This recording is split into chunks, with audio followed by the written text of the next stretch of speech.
មេចុងភៅឆិនបន្ទប់លេខ8គេមកតាម2ដងហើយណាដូរទៅប្រើអាំហូបកញ្ចប់ដែលគេដឹកមកពីផ្ទះបាយកណ្ដាលនឹងទៅកម្ដៅក្នុងម៉ាស៊ីន microwave តែ3នាទីគឺរួចរាល់ហើយឲ្យដូរស្អីទៅប្រើកញ្ចប់ម្ហូបស្រាប់នឹងទៅតម្លៃតែ12រៀលទេចំណែកត្រីមួយក្បាលនេះអស់ថ្លៃដាំដល់ទៅ80ឯណោះមួយទៅយើងចំណេញបាន68ហើយយប់នេះលោកប្រធានខេងលោកហិតមើលទៅនេះជាត្រីកែស្រស់ដែលទើបតែធ្វើភ្លាមណាហើយការហាន់ជីបកានេះខ្ញុំត្រូវចំណាយពេលហាន់ដល់ទៅ12ចុះទឹកជ្រលក់នេះវិញគឺជាទឹកជ្រលក់ជូរអែមដែលខ្ញុំខំរំងាស់តាំងពីព្រឹកព្រលឹមមកម្លេះឥឡូវលោកចង់ឲ្យមេចុងភៅឆិនឲ្យម្ហូបឆ្ងាញ់ឬមិនឆ្ងាញ់គឺភ្ញៀវជាអ្នកសម្រេចមិនមែនលោកជាអ្នកសម្រេចនោះទេលោកចូលនៅក្នុងផ្ទះបាយនេះអស់រយៈពេល15ឆ្នាំហើយចំណេញរបស់សន្តាគារធ្លាក់ចុះសល់ត្រឹមតែ8%ប៉ុណ្ណោះលោកសាក់ទីមើលថាវាមានរឿងខិនហេលោកមិនយល់ពីការងារក្នុងផ្ទះបាយទេលោកចេះតែមើលតួលេខក្នុងរបាយការណ៍ប៉ុណ្ណោះបើមេចុងភៅម្នាក់សូម្បីតែម្ហូបរបស់ខ្លួនឯងក៏ការពារមិនបានផងគឺអញ្ចឹងមានន័យថាលោកមិនព្រមដូរមែនទេមិនដូរដាច់ខាតយកអានឹងទៅឲ្យបន្ទប់លេខ8ទៅកម្ដៅ3នាទីមេចុងភៅឆិនចំណែកអាមួយចាននៅក្នុងដៃលោកនឹងយកទៅចាក់ចោលទៅលោកប្រធានខេងអញ្ចឹងផ្ទះបាយមួយនេះលោកចាត់ចែងដោយខ្លួនឯងចុះឈិនហៃឯងពិតជាគ្មានសិទ្ធិសម្ជញ្ញៈមែនប្អូនប្រុសទុកកាំបិតឲ្យស្រួលបួលទៅពេលមិនប្រើកាំបិតមិនត្រូវចេញពីស្រោមទេបងធ្លាប់បង្រៀនអញហើយតើ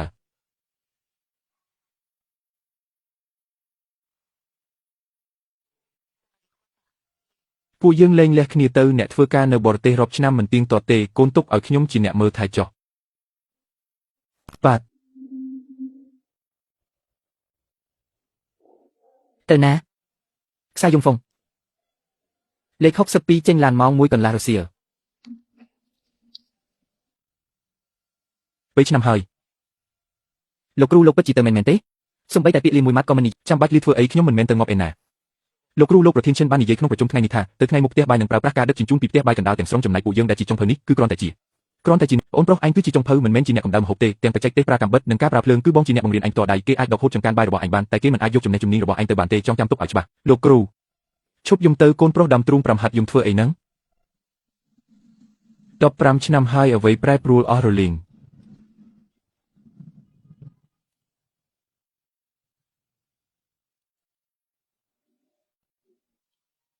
អ្នកប្រុសធំលោកគ្រូខ្ញុំត្រឡប់មកវិញហើយលោកគ្រូខ្ញុំមកវិញហើយជួយធ្វើមីឲ្យខ្ញុំមួយចានមកណាចាំបន្តិចទៅទឹកស៊ុបនៅក្តៅនៅឡើយទេ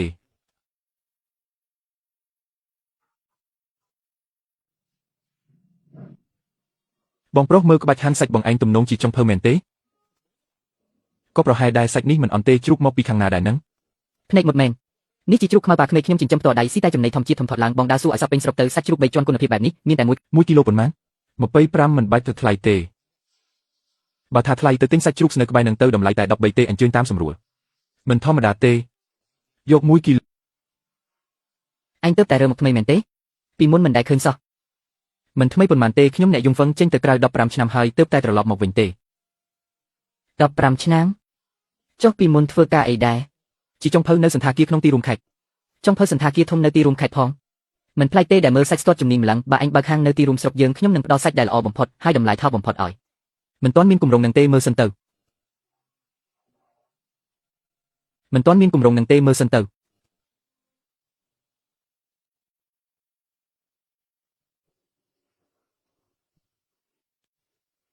អ្នកគ្រូចុះដៃរបស់លោកចាប់ផ្ដើមញ័រតាំងពីពេលណាមកប្រហែលជាឆ្នាំទៅមិញចាស់ហើយជារឿងធម្មតាទេបានទៅមន្ទីរពេទ្យពិនិត្យមើលនៅទៅមើលអីមនុស្សចាស់ទៅដៃវាញ័រអញ្ចឹងហើយសំបីតែលោកតារបស់ឯងកាលអាយុ80ក៏ញ័រដែរ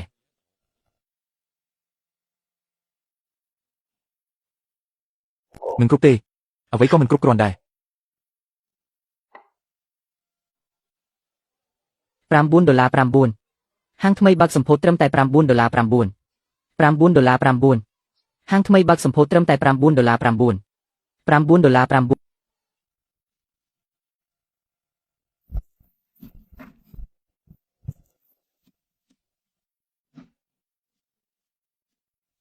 ដាសាវពាក់កណ្ដាលអាធ្រាទៅហើយមកហាន់សាច់ធ្វើអីហ្នឹងបច្ចេកទេសប្រើកាំបិតរបស់ឯង15ឆ្នាំហើយនៅតែមិនធ្លាក់ដៃសោះថែមទាំងនឹងជាងកាលឯងចាក់ចេញទៅទៀតដាសាវឯងចង់បើកចង្ក្រាននៅទីនេះមែនទេបើចង់ក៏បើកទៅនៅក្បែរហាងមីរបស់ខ្ញុំនេះគឺជាផ្សាររាត្រីកាលពីមុនពេលដែលវាអ៊ូអរពេញមួយផ្លូវសុទ្ធតែអ្នកលក់ដូរចំណេះជំនាញរបស់ឯងមិនគួរទុកចោលឲ្យទំនេរអញ្ចឹងទេលោកគ្រូខ្ញុំមិនសូវមានដើមទុនទេរឿងដើមទុនចាំនិយាយគ្នានៅថ្ងៃស្អែកចុះឥឡូវសម្រាប់សិនទៅ អញហាន់សាច់ទាំងកណ្ដាលយប់អត់ធៀបទៅនឹងរំខានដល់ថ្នាក់ខ្ញុំដេកមិនលក់សោះនឹងមកធ្វើអីនឹងខ្ញុំចង់រកកន្លែងដាក់តុបលក់ដូរនៅផ្សាររាត្រីបន្តិចដាក់តុបលក់ចុះលក់អីទៅបាយឆាតែត្រូវចាំតម្រង់ជួររកកន្លែងទំនេរប្រហែលជា3ខែទៀតឯណោះចុះឈ្មោះហើយតុបលេខទូរស័ព្ទនៅពេលខែណោះអត់មានវិធីណាអត់មានទេលើកលែងតែមានអ្នកឈប់លក់ទៅបានលោកគ្រូពេលនេះខ្ញុំមិនមែនជាមេចុងភៅអីទៀតទេខ្ញុំគ្រាន់តែជាអ្នកចំអិនម្ហូបម្នាក់ដែលគ្មានការងារធ្វើឲ្យតែនៅមានកម្លាំងកាន់ខ្ទះឆាបានគឺគ្រប់គ្រាន់ហើយខ្ទះមួយនេះគឺជាខ្ទះដែលពុកឯងធ្លាប់ប្រើពីមុនមក30ឆ្នាំហើយណា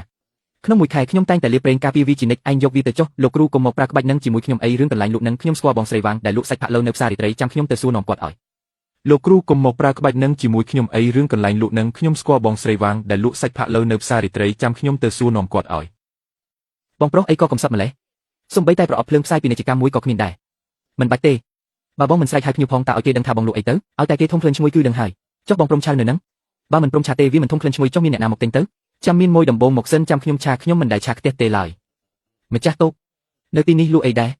បាយឆាថៅកែនេះជាបាយឆាអីហ្នឹងបាយឆាពងទាថៅកែធ្វើដៃកម្រិតលោកឯងប៉ុណ្ណេះមិនគួរណាមកលក់នៅផ្សារយប់បែបនេះសោះ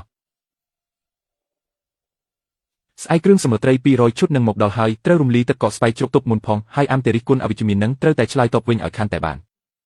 តម្លៃតែប៉ុណ្្នឹងឯងពួកឯងសាកភ្លក់មើលទៅចាំញ៉ាំអស់ចាំប្រាប់ខ្ញុំវិញថាក្នុងមួយជាតិនេះធ្លាប់បានញ៉ាំបាយឆាពងទាដែលឆ្ងាញ់ដល់ថ្នាក់នឹងអត់ថៅកែស្អែកលោកឯងនៅលក់ទៀតអត់លក់តើអញ្ចឹងស្អែកខ្ញុំនាំប្រពន្ធខ្ញុំមកដែរបងឆាឡើងថ្លៃទៅត្រឹម10រៀលថោកពេកហើយធ្វើដៃកម្រិតបងលក់20ក៏មិនលើដែរផ្សារយប់គឺជាកន្លែងសម្រាប់អ្នកស្រុកអ្នកភូមិរកអីញ៉ាំបើបាយឆាមួយចាន20គេមិនហៅផ្សារយប់ទេគេហៅថាបោកប្រាស់កាប់ដាវហើយបាយឆាមួយចាន20គេមិនហៅផ្សារយប់ទេគេហៅថាបោកប្រាស់កាប់ដាវហើយឆាម្ដងមួយចានបែបហ្នឹងតាំងពីម៉ោង7ដល់ម៉ោង11មិនឈប់សោះប្រយ័ត្នតែហត់ងាប់មិនខានទេមួយខ្ទះគឺសម្រាប់តែមួយចាននឹងឯងកម្រិតភ្លើងចំនួនដងនៃការឆានឹងពេលវេលាដួសចេញពីខ្ទះបើលើសតែបន្តិចរសជាតិវានឹងលែងដូចដើមហើយឯងនេះពិតមែនហើយរឹងរូសដូចគ្រូឯងបេះបិទតែម្ដងនេះទិញមកពីតូបនៅខាងមុខនឹងតើហឹមត្រូវចូលតម្រង់ជួរអស់កន្លះម៉ោងឯណោះអ្នកគ្រប់គ្រងជើនៅខាងផ្លូវថ្មើរជើងមានរឿងបន្តិចហើយមានតូបមួយកំពុងតែដណ្ដើមភ្ញៀវរបស់ខ្ញុំគ្រាន់តែតូបមួយសោះតើតូបបែបណាទៅដែលអាចដណ្ដើមភ្ញៀវពីអញបានគឺជាអ្នកដែលពូកែធ្វើបាយឆាម្នាក់ញ៉ាំស៊ុបមួយចានទៅអាកាសធាតុក្តៅបែបនេះប្រយ័ត្នខ្យល់កូវីដ -19 បាយឆារបស់ពូនេះល្បីបានយូរប៉ុណ្ណាទៅមួយខែឬ2ខែចាំមើលតែអស់អារម្មណ៍ប្លែកភ្នែកទៅភ្ញៀវក៏រត់អស់បាត់ហើយលោកគ្រូខ្ញុំដឹងហើយបាយឆានេះគ្រាន់តែជាជំហានដំបូងប៉ុណ្ណោះខ្ញុំត្រូវតែមានហាងផ្ទាល់ខ្លួនឲ្យបានបើខាងត្រូវចំណាយលុយតែលើឯងមានលុយក្នុងដៃប៉ុន្មានមិនដល់ 10,000 ផងមិនដល់ 10,000 ផងសំបីតែជួលតូបសំរុំមួយក៏មិនគ្រាន់ដែរកុំខំពេកអីសុខភាពជាដើមទុនសំខាន់បំផុតហើយ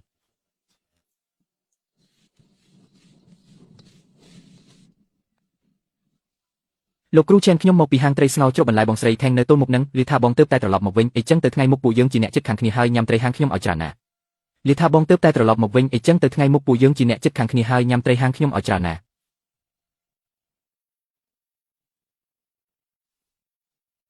់យ៉ាងម៉េចដែរត្រីជាត្រីក្លាសេជ្រក់បន្លែក៏មិនមែនផ្អាប់ខ្លួនឯងទឹកស៊ុបវិញគឺឆុងពីកញ្ចប់គ្រឿងទេសចំណែកគ្រាប់ម៉ាឡាប្រើរបស់ចាស់រាប់ឆ្នាំហួសកំណត់រសជាតិឆ្ងាញ់បំផុតបាត់ហើយចុះធម្មតាខ្លួនឯងនឹងញ៉ាំរបស់នឹងដែរអត់លោកគ្រូចិនរបស់ខ្ញុំមួយចានតែ9រៀល9កាក់ទេបើបងចង់ឲ្យខ្ញុំប្រើត្រីរស់យកមកធ្វើភ្លាមនោះខ្ញុំច្បាស់ជាខាត់ចង់រឿងឯងដាក់តម្លៃ9រៀល9កាក់វាជារឿងរបស់ឯងប៉ុន្តែឯងមិនអាចអាំងតែរបស់ថោកហើយធ្វើឲ្យតែរួចពីដៃបែបហ្នឹងទេ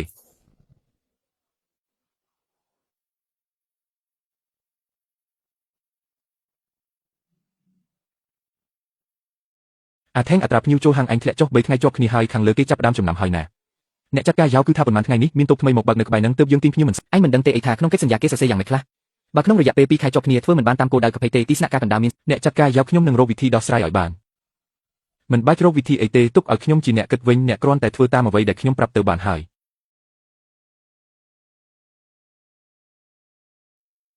ទុកឲ្យខ្ញុំជាអ្នកគិតអ្នកគ្រាន់តែធ្វើតាមការបង្គាប់ទៅបានហើយខ្ញុំកំពុងតែស្រួលខ្លួនសោះអញអូខ្ញុំមកធ្វើអីហ្នឹង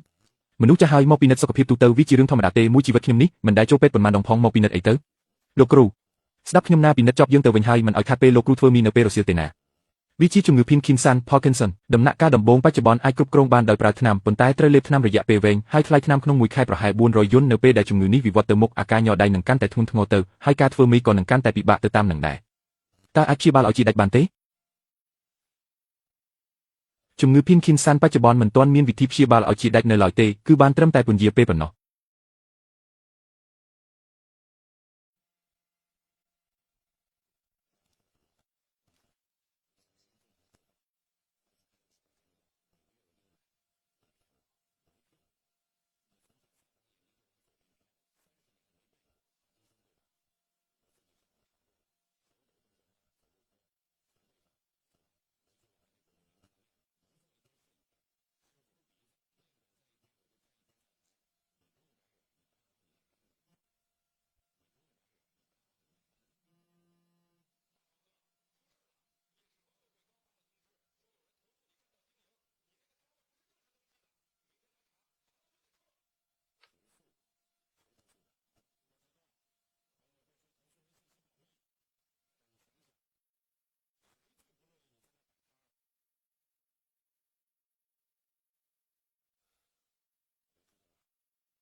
វាមាននៅក្នុងបញ្ជីឈ្មោះមែនតែអត់បានតាមនីតិវិធីត្រឹមត្រូវទេ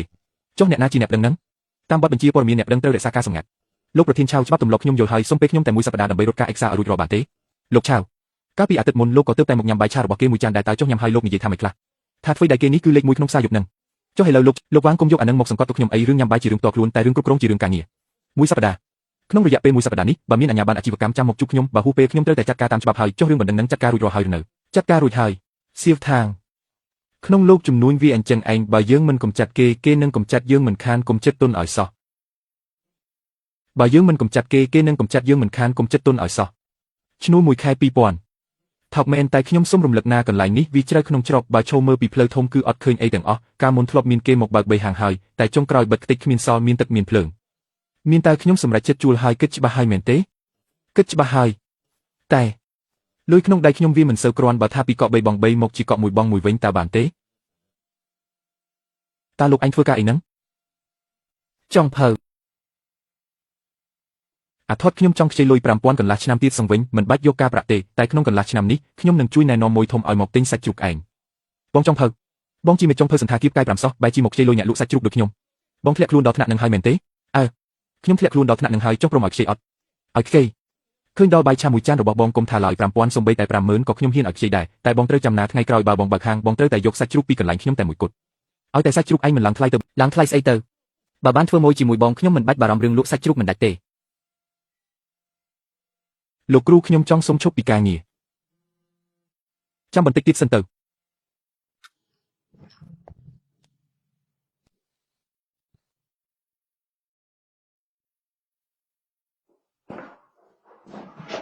បងចង់ភៅកន្លែងបងនេះពិតជាស្ងាត់ដាច់សង្វាញ់មែនដើរចូលពីផ្លូវធំត្រូវបត់ចុះបត់ឡើងដល់ទៅ2ដងតែស្ងាត់បន្តិចក៏មិនអីដែរ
ចុះប៉ារបស់ឯងនៅណា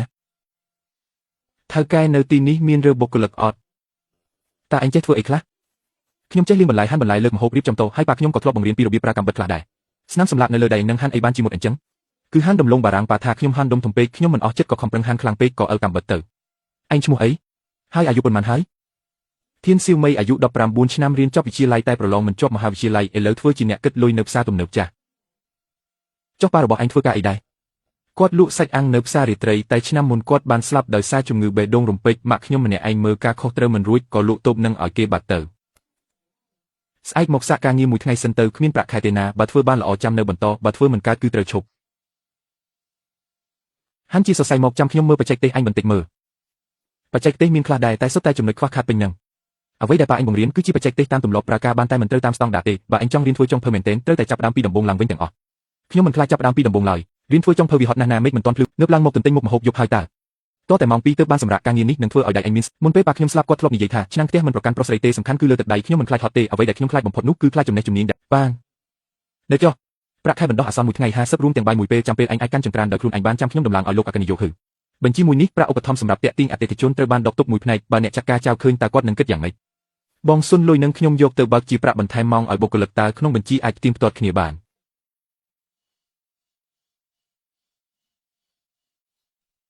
លោកគ្រូចិនហេតុអ្វីបានជាលោកគ្រូមិនបន្តធ្វើការនៅទីក្រុងពីព្រោះផ្ទះបាយនៅទីក្រុងគេមិនឲ្យខ្ញុំធ្វើម្ហូបដោយយកចិត្តទុកដាក់ដូចមុនទៀតទេលោកគ្រូចិនម្ហូបចុងក្រោយដែលប៉ាខ្ញុំធ្វើមុនពេលគាត់ចែកឋានទៅគឺឆ្អឹងជំនីជៀមអាំងថ្ងៃនោះក្រោយពេលអាំងចង្កាក់ចុងក្រោយរួចគាត់ក៏រៀបចំទុកដាក់រួចត្រឡប់ទៅផ្ទះអង្គុយលើសាឡុងហើយក៏លេងក្រោកឡើងវិញរហូតមកលោកគ្រូចិនត្រសក់នឹងលោកគ្រូស្ទាបអស់3ផ្លែហើយតើវាមានអីខុសគ្នាទៅមើលណែ ផ្លែមួយនេះបន្លាច្រើនពណ៌កដិតបើកាច់ទៅស្រួយគឺបញ្ជាក់ថាវាស្រស់ទើបតែបេះពីព្រឹកមិញចំណែកផ្លែនៅជិតនឹងបន្លាតិចពណ៌ស្លេកវាផ្អាប់ទុកយ៉ាងតិចក៏មួយថ្ងៃដែរជំហានដំបូងនៃការធ្វើម្ហូបមិនមែនជាការហាន់បន្លែទេគឺការរើបន្លែនឹងឯង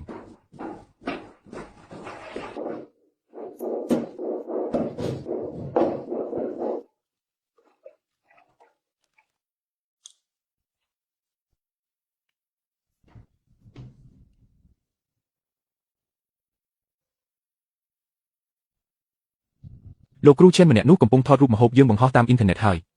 បណ្ដោយឲ្យគេថតទៅម្ហូបឆ្ងាញ់ឬមិនឆ្ងាញ់ថតចេញមកដឹងហើយ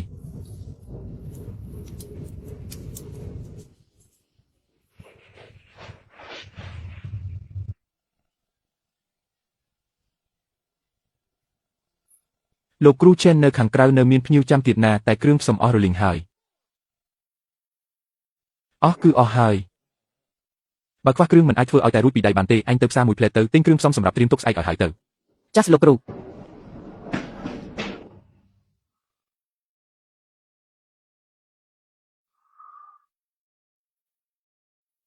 ដល់ពេលត្រូវបង់ថ្លៃថ្នាំសម្រាប់ខែនេះហើយនេះមិនមែនជាការរៀបចំដើម្បីផ្សព្វផ្សាយទេតែវាជាការល្បិចគ្នាពិតការល្បីបែបហ្នឹងពិបាកទប់ទល់បំផុតប្តឹងក៏មិនបានចំណាយលុយបង្ក្រាបក៏មិនទៅទៀត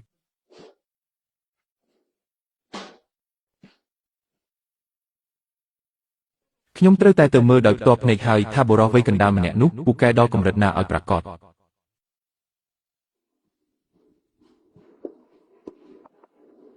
បងស្រីបងមកម្នាក់ឯងទេអីចាស់ម្នាក់ឯង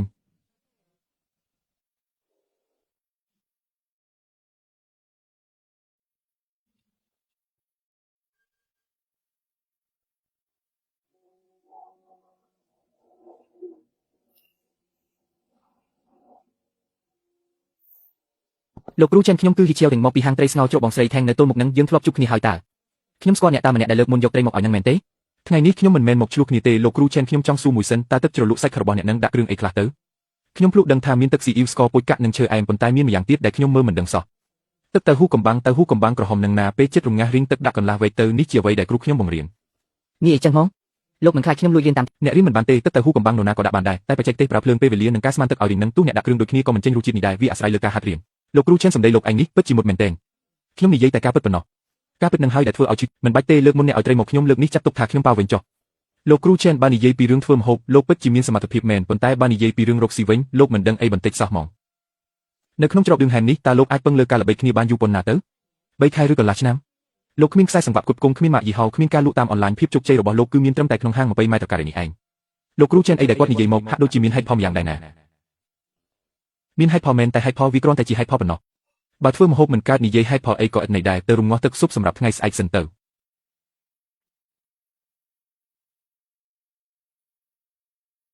ចុងភៅកម្រិតលំដាប់នេះបែរជាមកបើកហាងតូចទំហំ20ម៉ែត្រការ៉េបែបនេះតាមមកពីមូលហេតុអីឲ្យប្រាកដទៅថ្ងៃនេះរៀនតែមួយមុខទេគឺការហាន់ជាចំណិតតម្រូវឲ្យកម្រាស់2មីលីម៉ែត្រហើយរាល់ចំណិតនីមួយមិនត្រូវឲ្យខុសគ្នាលើសពីកន្លះមីលីម៉ែត្រឡើយបញ្ហារបស់នាងមិនមែននៅលើដៃទេគឺនៅលើស្មានាងតានតឹងពេកហើយកាលណាស្មាឡើងរឹងកម្លាំងវាមិនអាចបញ្ជូនទៅដល់ចុងម្រាមដៃបានទេមើលណែលោកគ្រូឈិនតើលោកគ្រូហាន់ប៉ុន្មានឆ្នាំទៅទើបអាចធ្វើបានដល់កម្រិតហ្នឹង20ឆ្នាំបើនាងព្រមខំប្រឹងប្រហែលជា5ឆ្នាំអីនឹងបានហើយ5ឆ្នាំនឹងអីស្មានថាវាយូរមែនទេមិនបានទេប័ណ្ណបញ្ជាថ្មីក្នុងផ្ទះបាយហាមប្រើប្រាស់សម្ភារៈផ្ទាល់ខ្លួនគ្រប់គ្នាត្រូវប្រើតែសម្ភារៈស្តង់ដារដែលសន្តាគារចែកឲ្យតែប៉ុណ្ណោះយកកាំបិតរបស់នាងមកប្រគល់ឲ្យខ្ញុំមកកាំបិតនេះគឺជាគេមរតកដែលគ្រូរបស់ខ្ញុំទុកឲ្យពួកលោកគ្មានសិទ្ធិមករហូតយកទៅទេគ្រូរបស់នាងមិននៅទីនេះទៀតទេបើនាងមិនចង់នៅទីនេះដែរក៏អាចចាក់ចេញទៅបាន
អ្នកចិត្តខាងគេអ៊ូតមច្រើនណាស់ទាំងរឿងផ្សែងខ្លាញ់រំខានគេមនុស្សអ៊ូអស្ទះផ្លូវហើយសម្លេងក៏ខ្លាំងពេកដែរសូម្បីតែលោកយាយលីវនៅក្បែរនឹងជិះរទេះរុញចេញក្រៅមិនរួចផងបាទប្រធានឆាវ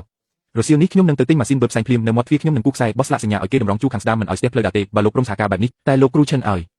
ហាងរបស់លោកពិតជាតូចពេកមែនហើយបងស្រីចុះហាងមីរបស់ខ្ញុំវិញបងយកយ៉ាងម៉េចដែរ មានន័យថាម៉េចទៅ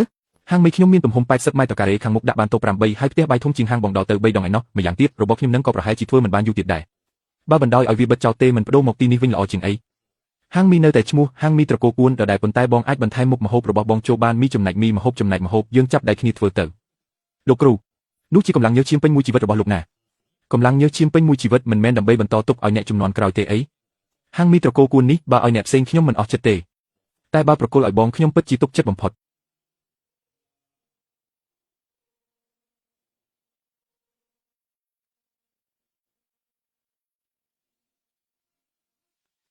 ផ្ទះក៏ធំចង្ក្រានក៏ច្រើនតើឯងចង់មកដែរទេចាស់ខ្ញុំនឹងមក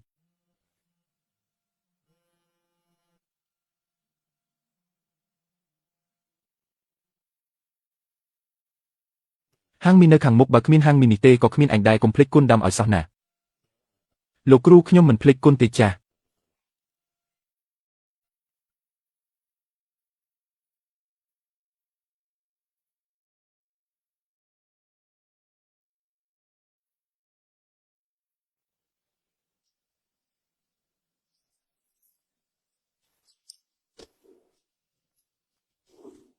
មីយ៉ាងឈុនតម្លៃតែ5រៀលតែវាឆ្ងាញ់ណាស់មិនដូចជារបស់តម្លៃ5រៀលតតែសោះ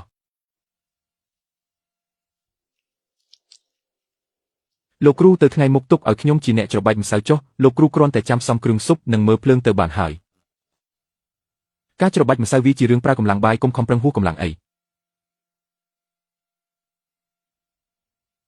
ខ្ញុំលេងម្សៅ50ឆ្នាំហើយម្សៅរបស់ខ្ញុំលេងខ្លួនឯងអ្នកមើលតែម្ហូបរបស់អ្នកទៅបានហើយ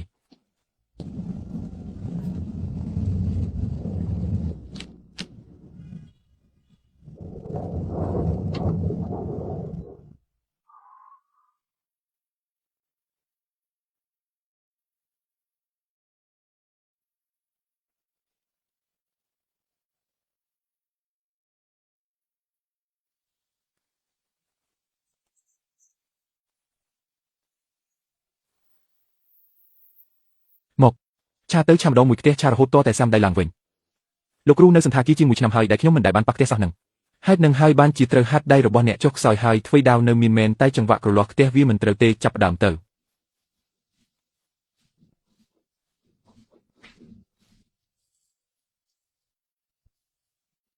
ស្អែកឯងចាប់ផ្ដើមកាន់ចង្ក្រានទៅចាប់ផ្ដើមពីឆាបាយពងទានិងឆាបន្លែស៊ូជូជីងនីសិនទៅលោកគ្រូកាលនៅទីរួមខេត្តជាមួយឆ្នាំនោះរាល់ថ្ងៃខ្ញុំចាំតែហែកកញ្ចប់អាហារស្រាប់ដាក់កម្ដៅក្នុងម៉ៃក្រូវេវរួចរៀបដាក់ចានតែប៉ុណ្ណឹងខ្ញុំស្មានតែដៃរបស់ខ្ញុំប្រើការលេងកាត់បាត់ទៅហើយមិនទាន់ខូចទេឲ្យតែត្រឡប់មកវិញគឺល្អហើយចៅថាងនេះជាការសម្រេចចិត្តរបស់ទីស្នាក់ការកណ្ដាលត្រីក្នុងសំឡុំជូរស្បៃជ្រក់ត្រូវដូរពីត្រីបាសាមកជាត្រីសាបាក់វិញដើម្បីកាត់បន្ថយថ្លៃដាំបានអ្នកចាត់ការចៅត្រីបាសានឹងវាទាបបំផុតហើយបើដូរទៅប្រើត្រីសាបាក់ទៀតទូលលោក9 ក៏គ្មានអ្នកណាគេស៊ីដែរភ្ញៀវគេដឹងអីរបស់តម្លៃតែ9នឹងតើពួកគេមានសិទ្ធិអីមកចង់រើអង្គទៀតអ្នកចាត់ការចៅលោកព្រមធ្វើតាមឬមិនធ្វើ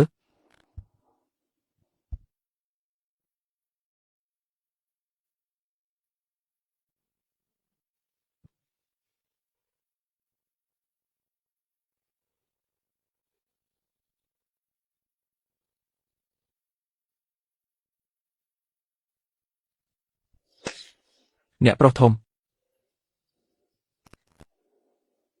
ថ្ងៃនេះពេលដែលខ្ញុំកំពុងច្របាច់ម្សៅដុំម្សៅវាជ្រុះដល់ទៅ4ដងឯណោះខ្ញុំចាប់វាលែងជាប់ហើយសមាមាត្រម្សៅនឹងទឹកឯងត្រូវប្រើដៃដើម្បីស្ទាបស្ទង់អារម្មណ៍ចាប់ដុំម្សៅមួយក្តាប់មករួចច្របាច់វាបន្តិចបើមានអារម្មណ៍ថាវាស្វិតតែមិនស្អិតដៃគឺត្រូវហើយ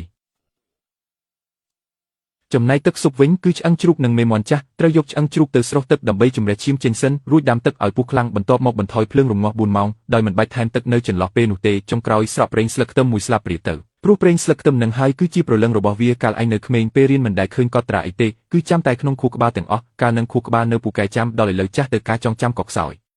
ឯងទៅតែ45មួយសោះចាស់ស្អីទៅយ៉ាងម៉េចដែរបាន7/10ហើយខ្វះខាតត្រង់ណាខុសគ្នាត្រង់ពេលវេលាខ្ញុំរំងាស់ស៊ុបអស់រយៈពេល50ឆ្នាំហើយចំណែកឯងទៅតែបាន3ថ្ងៃប៉ុណ្ណោះ របស់ខ្លះវាមិនមែនចេះបានដោយសារការបង្រៀនទេគឺវាសម្រេចបានមកពីចេញមកហើយអញបន្តធ្វើទៀតទៅធ្វើតតែដល់ថ្ងៃណាដែលខ្ញុំថាបានទើបបាន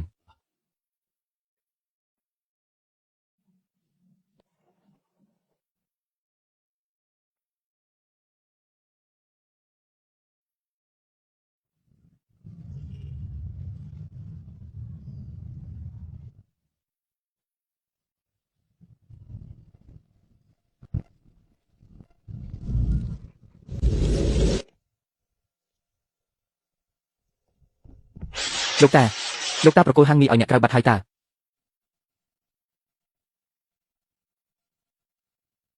លោកតាគេត្រកូលចិនគេមិនមែនជាមនុស្សក្នុងគ្រួសារយើងផងនឹងលោកតាវង្វេងអស់ហើយខ្ញុំវង្វេងមែនទេអញសួរខ្លួនអញមើលពេលខ្ញុំបង្រៀនអញលេងម្សៅអញរៀនអត់ខ្ញុំឲ្យអញមកបន្តវេនពីខ្ញុំអញព្រមមកអត់អញរត់ទៅដឹកអីវ៉ាន់ឲ្យគេបាត់ក្បាលអស់3ឆ្នាំចុះហាងមីនេះអ្នកណាអ្នកមើលអញធ្លាប់ខ្វល់ខ្លះហត់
អ្នកគ្រូធានបង្រៀនខ្ញុំផង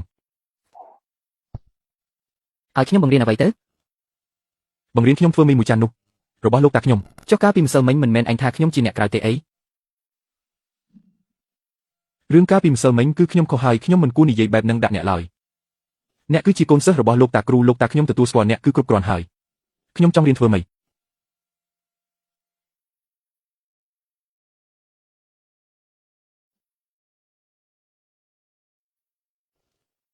ច្របាច់ម្សៅទៅមើលខ្ញុំចង់ដឹងពីសមត្ថភាពអញបន្តិច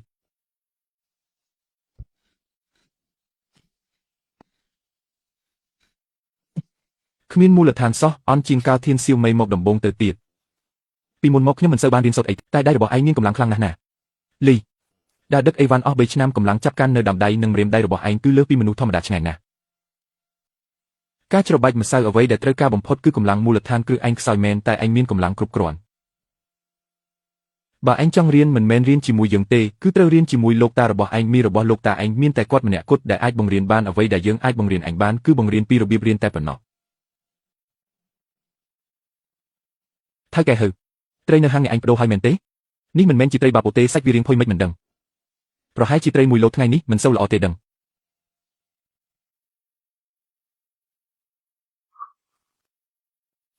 បាន8ភាគហើយលោកតាតើអ្វីទៅដែលថា8ភាគនោះមីយ៉ាងឈុនរបស់គ្រូច្នៃនឹងណាលើកមុនបានតែ7ភាគទេតែលើកនេះឡើងដល់8ភាគហើយចុះចំណែកខ្ញុំវិញខ្ញុំបានប៉ុន្មានភាគដែរឯងហ៎សូនចាប់ពីថ្ងៃស្អែកទៅ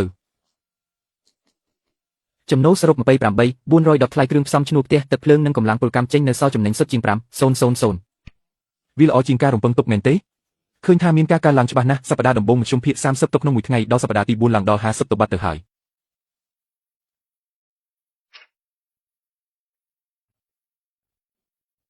កំបិតគឺជាដៃរបស់មេចុងភៅប្រើវាឲ្យបានល្អណាស់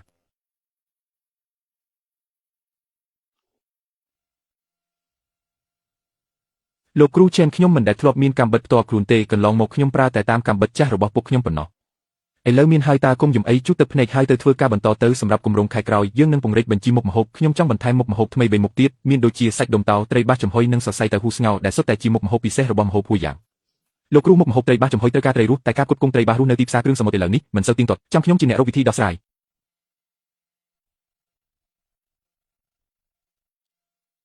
ខ្ញុំមានមិត្តរួមថ្នាក់ម្នាក់ផ្ទះគេនៅទំនប់ទឹកខាងក្រោមចិញ្ចឹមត្រីចាំខ្ញុំជួយសួរឲ្យណា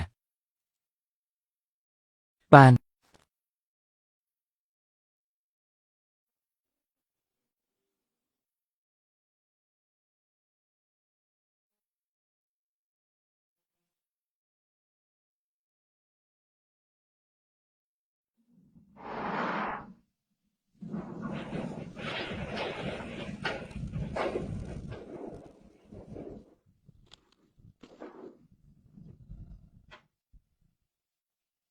លោកគ្រូឈៀងយប់ជ្រៅហើយមិនក៏មិនទាន់សម្រាកទៀត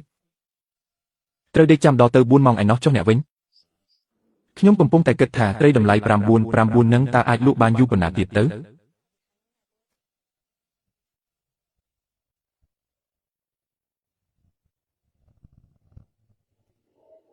ទឹកស្អាតល្អត្រីក៏ថ្លោះល្អដែរស្រកាភ្លឺល្អណាស់ពូអ៊ូសម្រាប់មួយមកឲ្យខ្ញុំសាកមើលបន្តិចមើលឯងបើកហាងបាយមែនទេខ្ញុំបើកហាងតូចមួយនៅទីរួមខេត្តទើបត្រូវការមួយផ្គត់ផ្គង់ត្រីខ្ជររស់ឲ្យបានទៀងទាត់នឹងណា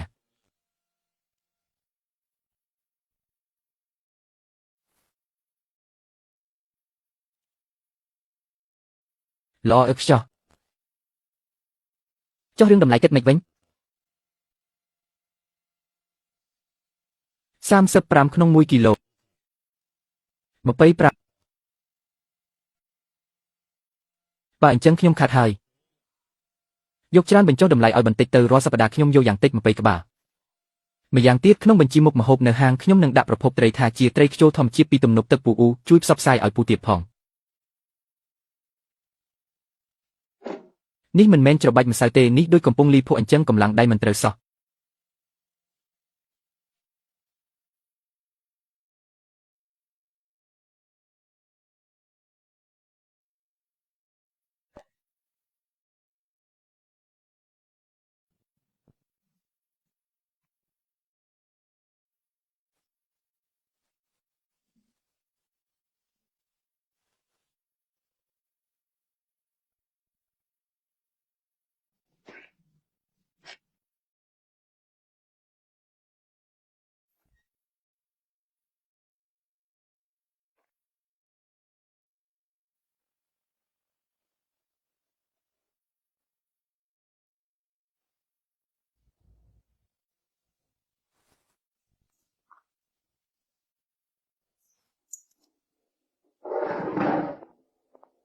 ក្មួយប្រុសតើឯងរៀនស្នាដៃនេះមកពីណា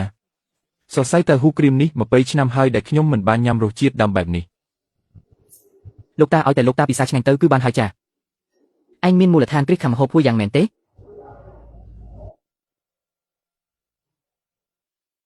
សម័យនេះពួកក្មេងលេងចង់រៀនធ្វើម្ហូបអស់ហើយព្រោះគិតថាវាហត់នឿយពេកគ្មានអនាគតអីនឹងទេ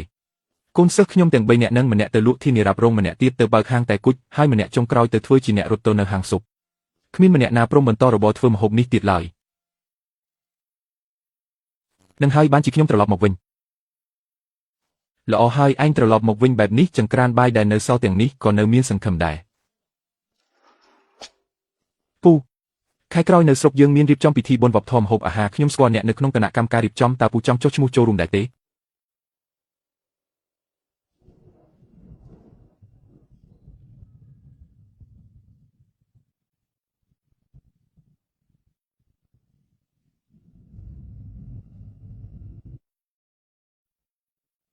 អាថាំងខ្ញុំឲ្យពេលឯង1ខែក្នុងរយៈពេល1ខែទៀតអត្រាភ្ញៀវចូលហាងត្រូវតែត្រឡប់មកដោយកាលពីខែមុនវិញឲ្យបានហាងនេះនៅតែជារបស់ឯងដដែលត្រឡប់ទៅវិញមិនបានទេខ្ញុំនឹងរកអ្នកផ្សេងហើយ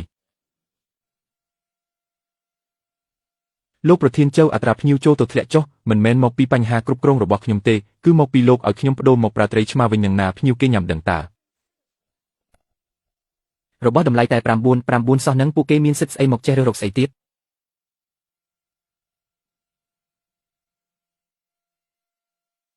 លោកគ្រូឈិនបើសិនជាលោកមានដើមទុនតែ12រៀលតើលោកអាចធ្វើសមុទ្រត្រីជ្រក់ស្ពៃឲ្យឆ្ងាញ់រហូតដល់ភ្ញៀវញ៉ាំហើយចង់មកញ៉ាំម្ដងទៀតបានទេ12រៀលធ្វើមិនកាត់ទេប៉ុន្តែបើបដូរពីត្រីខ្លាសេមកជាត្រីទន្លេក្នុងស្រុកវិញជ្រក់ស្ពៃធ្វើខ្លួនឯងហើយទឹកស៊ុបក៏រំញ៉ាស់ខ្លួនឯងដែរនោះដើមទុនប្រហែលជាអស់18រៀល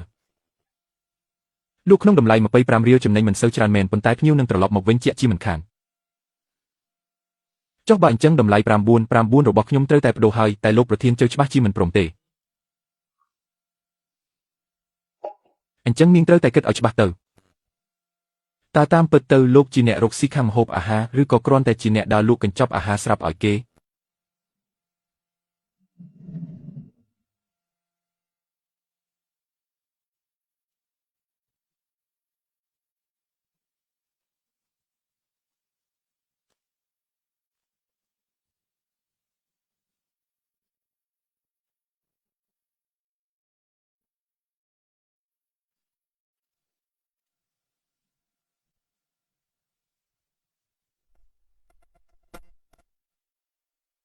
ប្រើបានហើយស្អែកចាប់ផ្ដើមរៀនកិនមីទៅ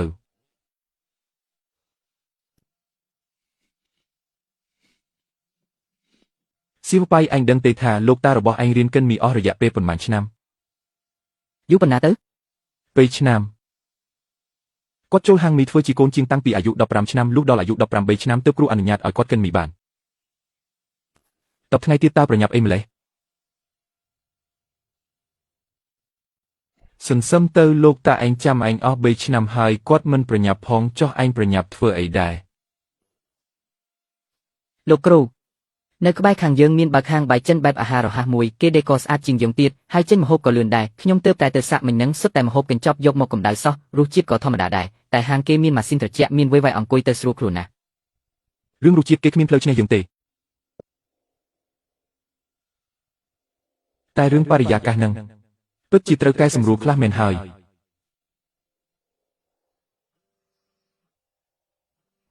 លោកគ្រូឈិនខ្ញុំមកពីគណៈកម្មការរៀបចំបុណ្យវប្បធម៌ម្ហូបអាហារស្រុកយងឈឹងចាលោកគ្រូលាវបានណែនាំលោកគ្រូទើបខ្ញុំចង់មកសួរថាតើលោកគ្រូចង់ចូលរួមកម្មវិធីបុណ្យវប្បធម៌ម្ហូបអាហារនៅខែក្រោយដែរឬទេ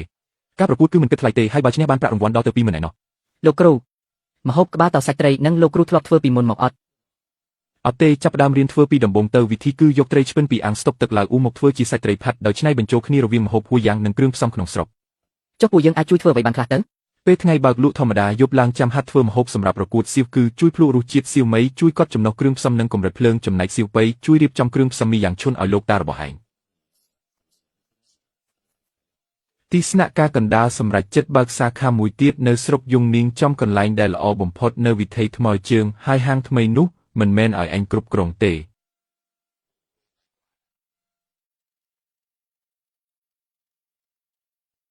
គាត់កំពុងរកអ្នកមកជំនួសខ្ញុំហើយហាងថ្មីនឹងគឺច្បាស់ជាមុខដណ្ដើមមួយរបស់ខ្ញុំមិនខានទេ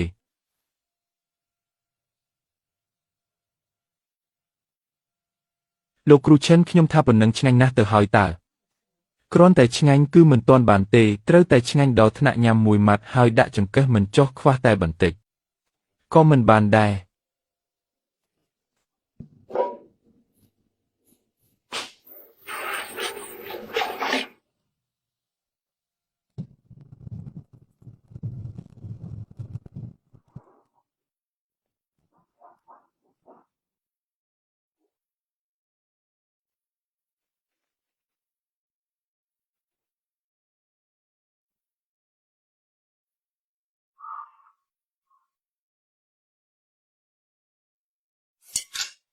លោកគ្រូម្ហូបមួយមុខនេះត្រឹមតែ20000ទេ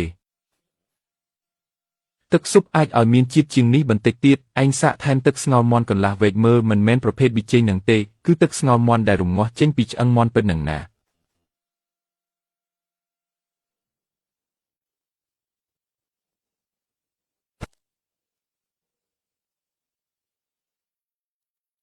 បានហើយយកតាមនឹងចុះអរគុណអ្នកគ្រូអរគុណអីទៅស៊ុបនឹងឯងជាអ្នករងាស់តើខ្ញុំគ្រាន់តែជួយណែនាំបន្តិចបន្តួចនឹងអ្នកប្រុសធំលោកចូលរួមការប្រកួតនេះពិតជាដើម្បីតែលុយ20000នឹងមែនហើយបើសិនជាលោកត្រូវការលុយខ្ញុំមានណាខ្ញុំសន្សំលុយមួយជីវិតនេះមានប្រហែលជា30000ជាងដែរបើលោកចង់ប្រើយកទៅចុះមិនបាច់ទៅប្រកួតអីនោះទេអ្នកគ្រូមិនមែនដើម្បីលុយទេចាគឺដើម្បីឲ្យមនុស្សគ្រប់គ្នាបានដឹង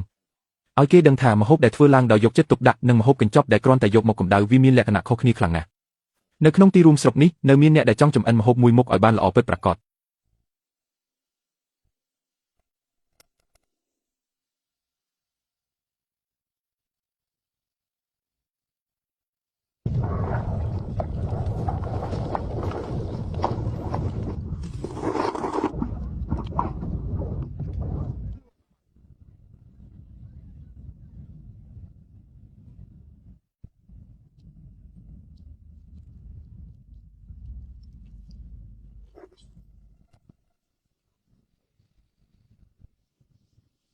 ចិត្តចង់ណាស់គាត់សួរថាតើលោកគ្រូរបស់បងដឹងទេថាបងធ្វើម្ហូបមួយមុខនេះដឹងតើទឹកស៊ុបចុងក្រោយគឺគាត់ឲ្យខ្ញុំថែមទឹកស្ងោរមាន់កន្លះវែកនឹងឯងយ៉ាងម៉េចដែរយ៉ាងម៉េចហើយមិនដឹងទេអ្វីដែលត្រូវធ្វើគឺខ្ញុំធ្វើអស់ហើយចុះមីវិញតើពួកគាត់និយាយថាម៉េចខ្លះ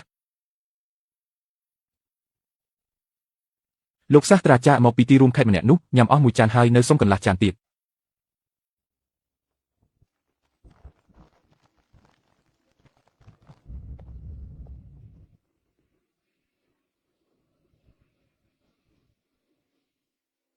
មីមួយចាននេះមិនមែនជាស្នាដៃរបស់ខ្ញុំទេបាទវាគឺជាស្នាដៃដែលលោកគ្រូរបស់ខ្ញុំខំសម្រិតសម្រាំងអស់រយៈពេល50ឆ្នាំមកហើយខ្ញុំគ្រាន់តែមកទទួលរង្វាន់នេះជំនួសគាត់តែប៉ុណ្ណោះចុះលោកគ្រូរបស់លោកនៅណាដែរ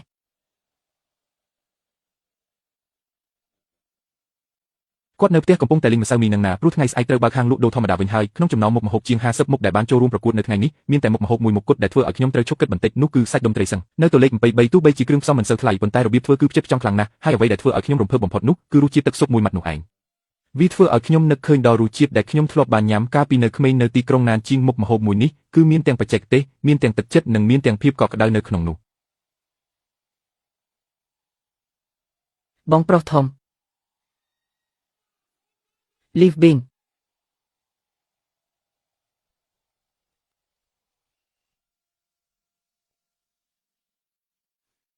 អបអរសាទរផងណាអរគុណចំណែកអ្នកក៏អបអរសាទរដូចគ្នាម៉ាកយីហោដែលទទួលបានការគាំទ្រខ្លាំងបែបនេះពិតជាមិនធម្មតាលោកគ្រូឈិនតើលោកគ្រូដឹងទេថាគណៈកម្មការឲ្យពិន្ទុខ្ញុំប៉ុន្មាន6 2ពិន្ទុជាពិន្ទុទាបបំផុតក្នុងកម្មវិធីខ្ញុំឈ្នះការប្រកួតនេះដោយសារការបោះឆ្នោតមែនប៉ុន្តែខ្ញុំបានចាញ់ក្នុងផ្នែកដែលសំខាន់បំផុតបាត់ទៅហើយថៅកែហ៊ឺអ្នកមិនមែនមិនចេះធ្វើម្ហូបនោះទេគ្រាន់តែអ្នកកំពុងជាប់គាំងក្នុងរង្វង់ណាមួយតែប៉ុណ្ណោះ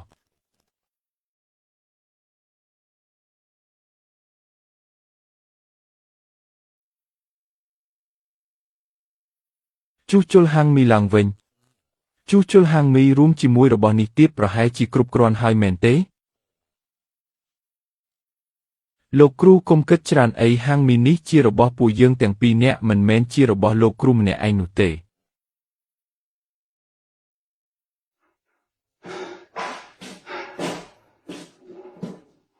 ពូ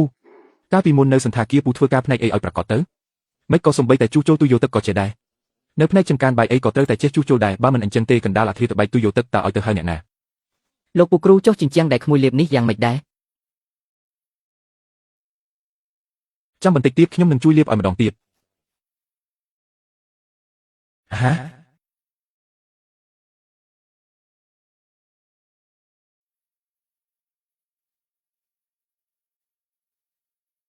លោកតាអក្សររបស់លោកតាមើលទៅដូចជាអក្សរផ្ចង់អញ្ចឹងអក្សរផ្ចង់អីទៅគឺមកពីជំងឺញ័រដៃនឹងណា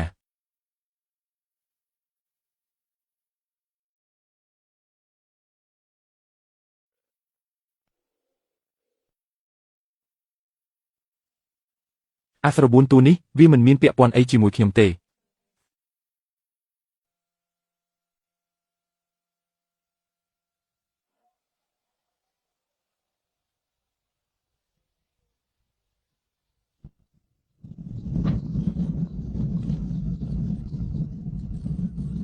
លោកគ្រូឈិនតូលេខ3ចាំជិត40នាទីហើយចាប់ផ្ដើមមានអ្នកអ៊ូហើយណា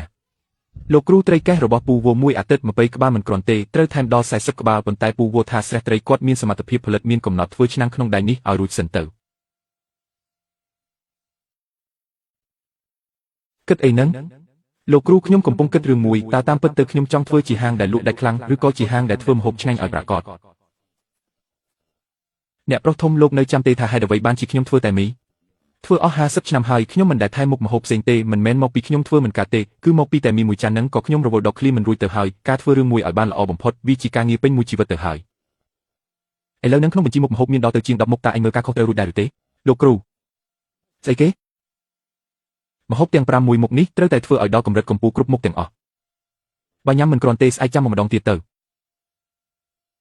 នេះចង់ដេញភ្ញៀវមែនទេហ្នឹងអ្នកដែលយើងដេញចេញគឺជាពួកអ្នកមកតាមហ្វូងចំណែកអ្នកដែលនៅបន្តទើបជាភ្ញៀវពិតប្រាកដរបស់យើង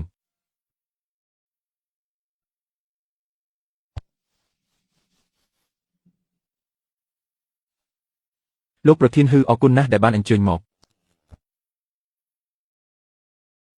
អបអរសាទរផងណា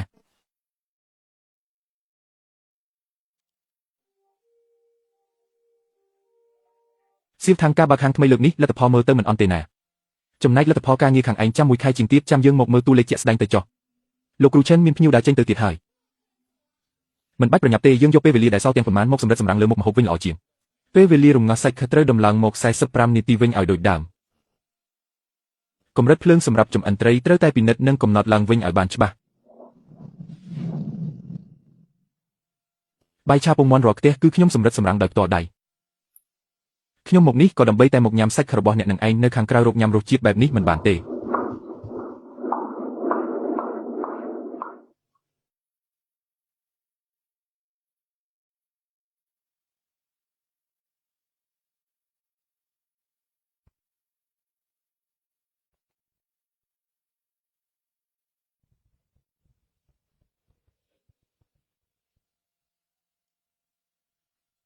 បើនិយាយតាមផ្លូវច្បាប់ទៅវាមិនដែលជារបស់ខ្ញុំតាំងពីដើមមកម្លេះ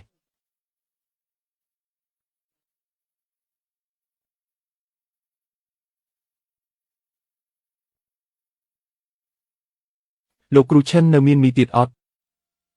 ទឹកស៊ុបនៅសល់បន្តិចចាំខ្ញុំស្រុះមួយចានឲ្យអ្នក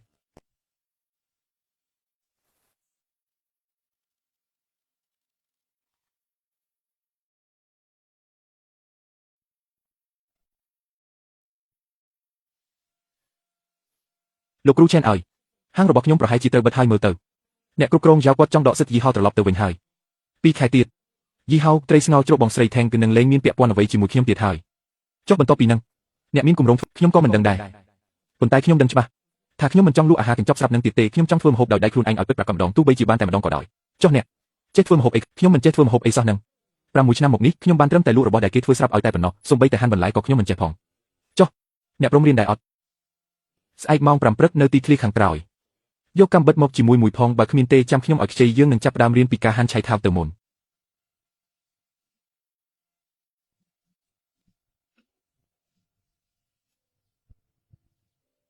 នេះមិនមែនជាថៅកែហ៊ីដែលល្បីខាងបើកហាងសាខាច្រើននឹងទេអីពីមុនមែនតែឥឡូវមិនមែនទៀតទេបន្ធូររូបដៃឲ្យធូរទៅកម្លាំងត្រូវបញ្ជូនពីស្មាទៅដើមដៃពីដើមដៃមកកដៃហើយពីដៃទៅដល់មុខកាំបិតមិនមែនប្រើកម្លាំងបាយទេគឺប្រើបច្ចេកទេសលោកគ្រូឆិនការលោកគ្រូរៀនហាន់បន្លែដំបូងនឹងអន់ដូចខ្ញុំអញ្ចឹងមែនអត់អន់ជាងនាងទៀត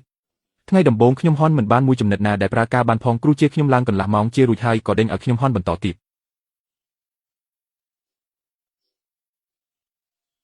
បន្ទាប់មកទៀតហាបន្ទាប់មកមានន័យថាម៉េចទៅលោកគ្រូជំហានបន្ទាប់គឺរៀនស្រុះមី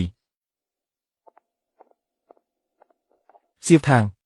ចុងខែក្រោយនេះអ្វីដែលត្រូវប្រគល់ត្រូវតែប្រគល់អ្វីដែលត្រូវទូទាត់ត្រូវតែទូទាត់ឲ្យអស់ទាំងម៉ាកយីហោគ្រឿងបរិក្ខារនិងខ្សែសង្វាក់ផ្គត់ផ្គង់គឺត្រូវដកហូតយកមកវិញទាំងអស់អ្នកគ្រប់គ្រងចៅម៉ាកយីហោលោកចង់យកទៅក៏យកទៅចុះគ្រឿងបរិក្ខារលោកចង់យកទៅក៏យកទៅចុះសូម្បីតែខ្សែសង្វាក់ផ្គត់ផ្គង់ក៏ដោយប៉ុន្តែខ្ញុំមានរបស់ម្យ៉ាងដែលលោកគ្មានថ្ងៃយកវាទៅបានជាដាច់ខាតស្អីគេខ្ញុំស្ដាប់មិនច្រឡំទេមែនទេ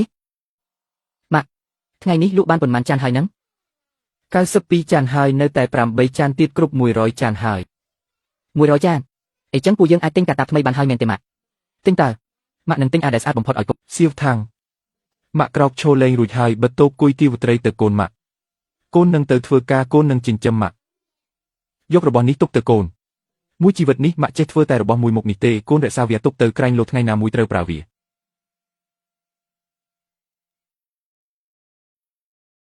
ញ៉ាំអីហើយឬនៅទេលោកគ្រូឆឹង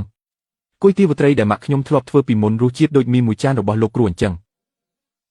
វាមិនមែនមានគ្រឿងផ្សំអីពិសេសអស្ចារ្យទេគឺគ្រាន់តែធ្វើវាចេញពីចិត្តប៉ុណ្ណោះ6 ឆ្នាំមកនេះខ្ញុំបែរជាភ្លេចរឿងនេះបាត់ទៅហើយបើឥឡូវនឹកឃើញវិញហើយក៏កុំភ្លេចវាទៀតអីចងចាំទុកក្នុងទឹកស៊ុប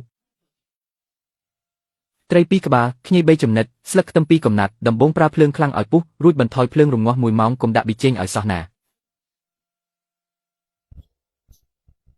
សៀវថាងគិតឲ្យច្បាស់ទៅបើឯងចាក់ចេញពីបងស្រីខាងឯងនឹងមិនសល់អ្វីទាំងអស់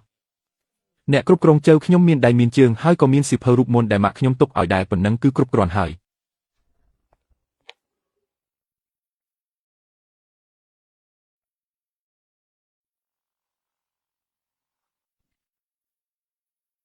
លទ្ធផលប្រឡងរបស់សៀវម៉ាន់ចេញហើយភាសាចិនបានលេខ1ក្នុងថ្នាក់ណាគេចង់និយាយជាមួយបងបន្តិចពុកកូនប្រឡងបានលេខ1ហើយពូកែណាស់កូនប៉ាពុកនៅខាងនោះសុខសប្បាយទេ បាទពុកនឹកកូនណាស់វិស្មកាលនេះកូនមកលេងនៅទីនេះប៉ុន្មានថ្ងៃបានទេហឹមចាំកូនគិតមើលសិនណា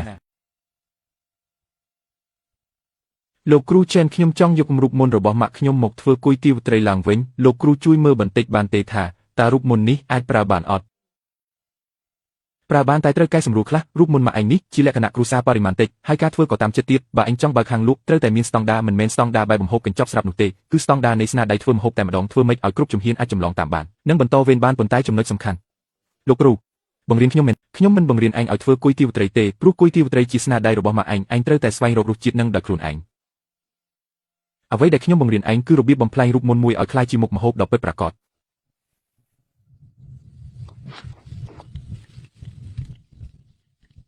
បន្ថយភ្លើងឲ្យតូចមក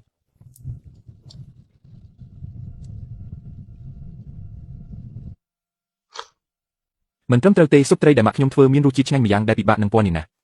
អ្វីដែលខ្វះគឺប្រេងនឹងឯងក្នុងរូបមន្តម៉ាក់ឯងមិនបានសរសេរទុកមែនតែគាត់ច្បាស់ជាប្រើខ្លាញ់ជ្រូកហើយចាំទុកថាស៊ុបត្រីត្រូវថែមខ្លាញ់ជ្រូកមួយដុំតូចចូលផងបើខ្ញុំងាស់វាជាមួយគ្នារសជាតិវានឹងកាន់តែដិតខ្លាំងឡើងមួយកម្រិតទៀតដែលម៉ាក់ឯងមិនបានសរសេរទុកក៏ព្រោះតែគាត់គិតថាវាជារឿងធម្មតាដែលអ្នកណាក៏ដឹងនឹងណាត្រូវហើយគឺរសជាតិនេះឯង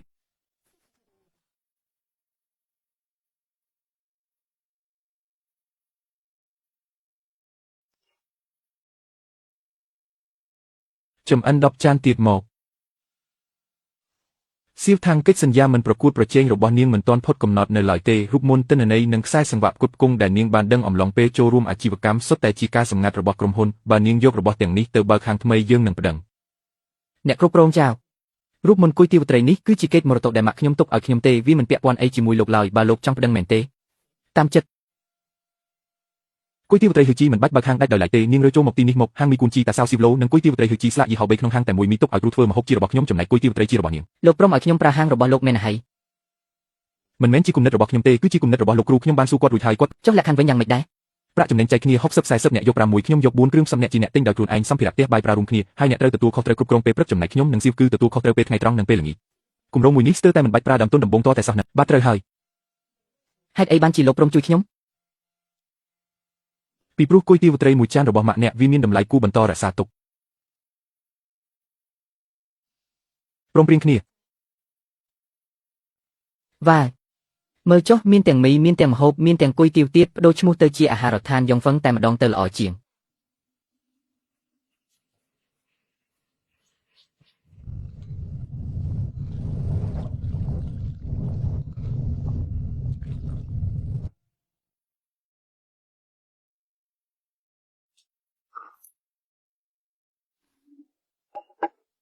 ម៉ាក់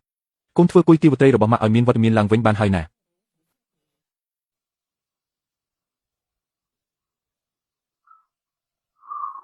ស៊ុបនេះផ្អែមឆ្ងាញ់ណាស់ផឹកមួយចានពីព្រលឹមបែបនេះពិតជាស្រួលខ្លួនមែន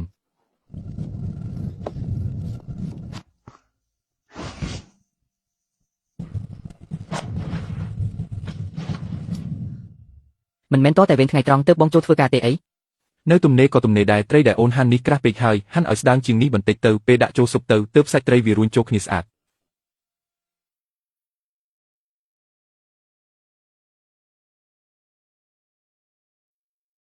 យកម្ហូបនេះទៅឲ្យទៅលេខ2ទៅហើយប្រាប់គេថាថ្ងៃនេះត្រីរាងតូចបន្តិចតែស្បៃជ្រក់មានច្រើនណាស់ហាងសំឡុំជូរត្រីស្បៃជ្រក់ដែលទើបតែបើកថ្មីនោះអីពីមុនឲ្យមួយចានដៃធំឥឡូវសល់តែកន្លះចានទេត្រីក៏តិចស្បៃក៏ច្រើនថែមទាំងឡើងថ្លៃ5រៀលទៀតហាងសំឡុំជូរត្រីស្បៃជ្រក់នៅខាងមុខនោះថយចុះគុណភាពអស់ហើយត្រីមានតែប៉ុន្មានដុំទេសុទ្ធតែស្បៃជ្រក់ទាំងអស់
ក៏បានដែរ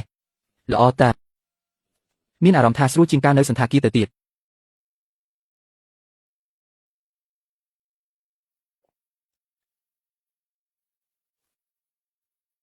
នៅខ្វះបន្តិច ខ្វះត្រង់ណាស់ទៅ រសជាតិជូរមិនទាន់ដល់ទេជ្រក់នេះឯងផ្អាប់ទុកមិនទាន់គ្រប់ពេលយ៉ាងហោចណាស់ក៏ត្រូវផ្អាប់កន្លះខែទៀតដែរសៀវថាំងខ្ញុំឲ្យឱកាសឯងជាលើកចុងក្រោយត្រឡប់មកវិញមកតំណែងជាអ្នកគ្រប់គ្រងហាងធំខ្ញុំនឹងឲ្យឯងប្រាក់ខែ200,000ក្នុងមួយឆ្នាំតែលក្ខខណ្ឌគឺត្រូវកាត់ផ្តាច់ទំនាក់ទំនងជាមួយ Jiufan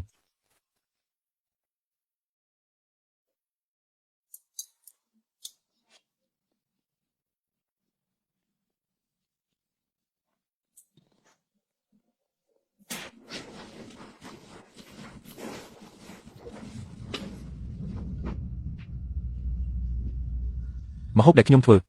មានគេញ៉ាំបាត់ហើយតាំងស្មារតីឲ្យជាប់ទៅឲ្យតែម្ហូបមិនកំពុកគឺបានហើយបងសៅខាងស្រុកគេចង់ធ្វើគម្រោងកែលម្អផ្លូវអាហារផ្សាររាត្រីគេនឹងរុះរើផ្សារចាស់ចោលហើយសាងសង់ឡើងវិញពេលធ្វើរួចគេនឹងដាក់ដេញថ្លៃតូបផ្សារជាថ្មីហើយតម្លៃជួលនឹងឡើងយ៉ាងតិច3ដងឯណោះឥឡូវអាជីវករចាស់ភ័យស្លន់ស្លោអស់ហើយសូម្បីតែបងស្រីវ៉ាងក៏អង្គុយយំនៅផ្សារបន្លែថ្ងៃនឹងដែរតោះទៅមើលបន្តិចទៅ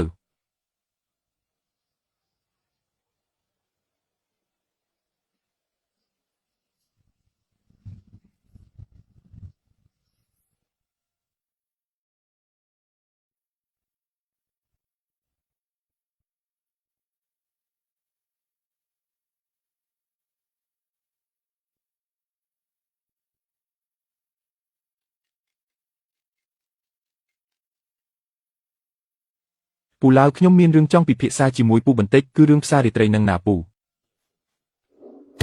អាំងអីទៅខ្ញុំលក់គ្រឿងក្នុងផាក់លើនៅផ្សាររាត្រី15ឆ្នាំហើយនឹកឃើញចង់រុះរើក៏រុះរើនឹកឃើញចង់ដេញថ្លៃក៏ដេញថ្លៃតាមចិត្តអញ្ចឹងអីនឹងហើយពួកម៉ាកយីហោល្បីមានលុយពេញដៃច្បាស់ជាមកដេញថ្លៃយកអស់មិនខានតើយើងមានអីទៅប្រៀបជាមួយគេទៅ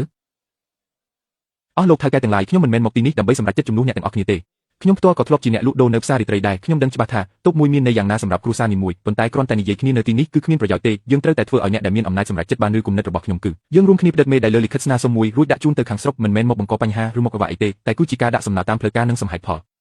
ស្នើសុំរក្សាសិទ្ធិអាទិភាពសម្រាប់អាជីវករចាស់កំណត់ពីដានថ្លៃឈ្នួលឲ្យបានសមរម្យនិងផ្ដល់សិទ្ធិចូលលក់ដោយមិនបាច់ឆ្លងកាត់ការពិនិត្យសម្រាប់អ្នកដែលលក់លើសពី10ឆ្នាំឡើងទៅខ្ញុំចុះហត្ថលេខា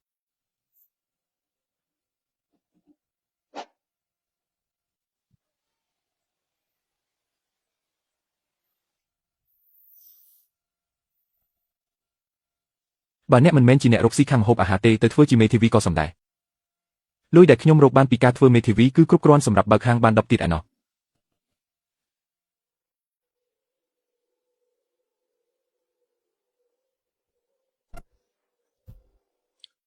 ខ្ញុំនឹងផ្ទេរវាឡើងទៅមិនទាន់មានដំណឹងអីទេបង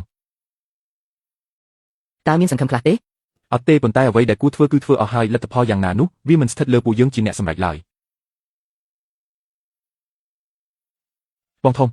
មួយអាទិត្យទៅហើយនៅតែស្ងាត់ជើងគ្មានដំណឹងសោះឬមួយឲ្យខ្ញុំទៅរកលោកប្រធានឆាវដើម្បីជួយសម្រួលខ្លះទៅបងស្រីវ៉ាងបើប្រើខ្សែរយៈវានឹងខូចរឿងអស់ហើយហេតុផលរបស់ពួកយើងគឺត្រឹមត្រូវណាស់យើងអាចរងចាំបានបងធំ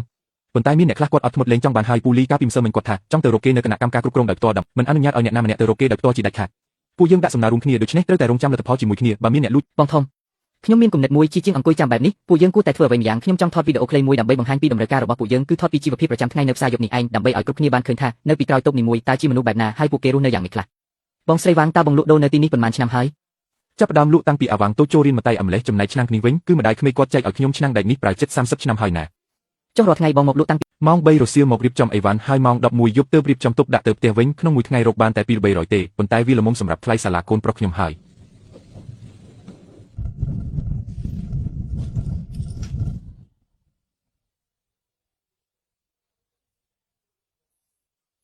បងធំមានគេបញ្ចេញមតិថាផ្សាររាត្រីមួយនេះគឺជាយុវវ័យរបស់ពួកគេ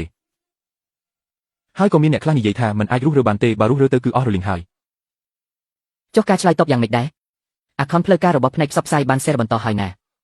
លោកគ្រូឆិនវីដេអូរបស់ពួកអ្នកឯងនោះថ្នាក់ដឹកនាំបានមើលហើយគាត់សរសើរណាស់គាត់ថាវាមានភាពស្និទ្ធស្នាលនិងមានបរិយាកាសរស់រវើកមែនទែនកំពុងតែសិក្សាហើយពួកអ្នកឯងកុំបារម្ភអីខ្ញុំអាចនិយាយបានតែប៉ុណ្្នឹងទេមានសង្ឃឹមហើយលោកគ្រូមើលនេះណែមានគេផុសក្នុងហ្វូរ៉ុមក្នុងស្រុកថាផ្ទះបាយយើងមកខ្វក់រញ៉េញ៉ៃថែមទាំងនិយាយថាឃើញកណ្ដុរទៀតផងអ្នកណាជាអ្នកផុសគេលាក់ឈ្មោះប៉ុន្តែក្នុងប្រអប់បញ្ចេញមិនតែមានអ្នកចាំចាក់រុកចុះសុទ្ធតែ account ទើបតែបង្កើតថ្មីទៀតគុំទៅខ្វល់អីផ្ទះបាយយើងយ៉ាងម៉េចអ្នកដែលធ្លាប់ចូលមកមើលគេដឹងគ្រប់គ្នាហើយ បងធំមិនខ្វល់មិនបានទេឥឡូវនេះលើអ៊ីនធឺណិតល្បីលឿនណាស់មនុស្សជឿក៏ច្រើនដែរខ្ញុំគិតថារឿងនេះគឺ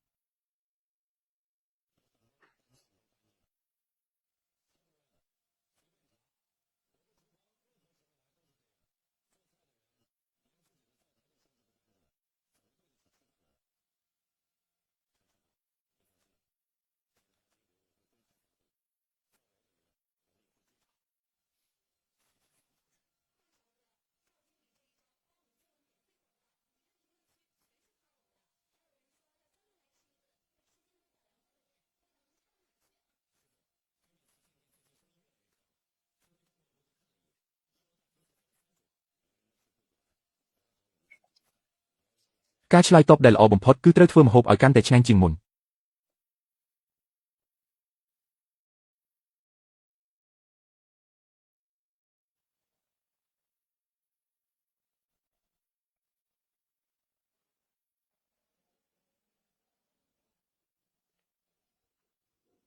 ពុក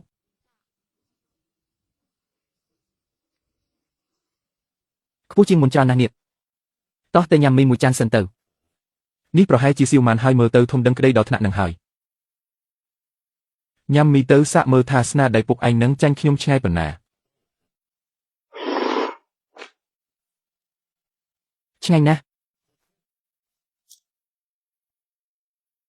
សៀវម៉ាន់ពុកឯងពូកែណាស់ណាក្នុងពិធីបុណ្យវប្បធម៌ម្ហូបអាហារគាត់ដណ្ដើមបានរង្វាន់ដល់ទៅ2ឯណោះមែនគាត់មិនដែលប្រាប់ខ្ញុំសោះនឹង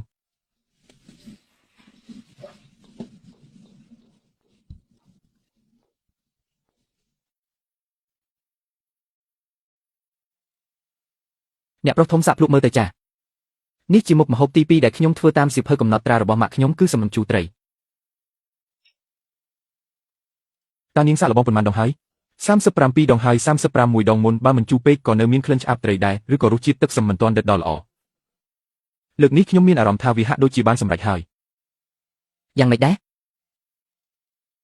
ចុះក្នុងកំណត់ត្រារបស់ម៉ាក់នាងសរសេរថាវាមានរសជាតិបែបណាក្នុងនោះសរសេរថាជូរតែមិនចត់ស្រស់ឆ្ងាញ់តែមិនទ្រលាន់ហើយពេលញ៉ាំទៅមានជាតិផ្អែមជាប់បំពង់នាងធ្វើបានហើយមែនហើយមែនហើយមុខម្ហូបមួយនេះអាចដាក់ក្នុងបញ្ជីមុខម្ហូបបានហើយដោយដាក់ឈ្មោះវានៅក្រោមឈ្មោះម៉ាក់របស់នាង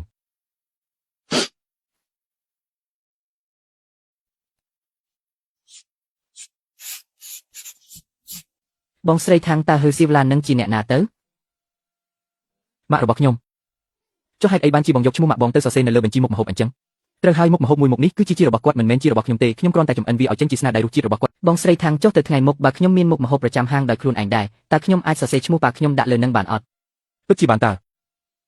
បងធំមេកាចូលបញ្ចេញក្បាច់ទៀតហើយគាត់បើកហាងប៊ូហ្វេតម្លៃ9នៅទល់មុខយើងតែម្ដងច្បាស់ណាស់ថាគេចង់មករករឿងយើងហើយ9មែនទេញ៉ាំមិនកំណត់ទៀតគេសុកចិត្តខាតដើម្បីតាក់ទាញភ្ញៀវពេលថ្ងៃត្រង់មិញនេះមានមនុស្សឈរចាំជួជាង40នាក់ឯណោះចុះចំណែកយើងវិញថ្ងៃត្រង់នេះភ្ញៀវយើងបាត់អស់30%បាត់ហើយលោកគ្រូហាងបាយប៊ូហ្វេនៅខាងមុខនោះគេប្រាសុទ្ធតែម្ហូបកញ្ចប់ស្រាប់គ្រាន់តែកម្ដៅក្នុងមីក្រូវេវរួចក៏លើកមកឲ្យភ្ញៀវតែម្ដង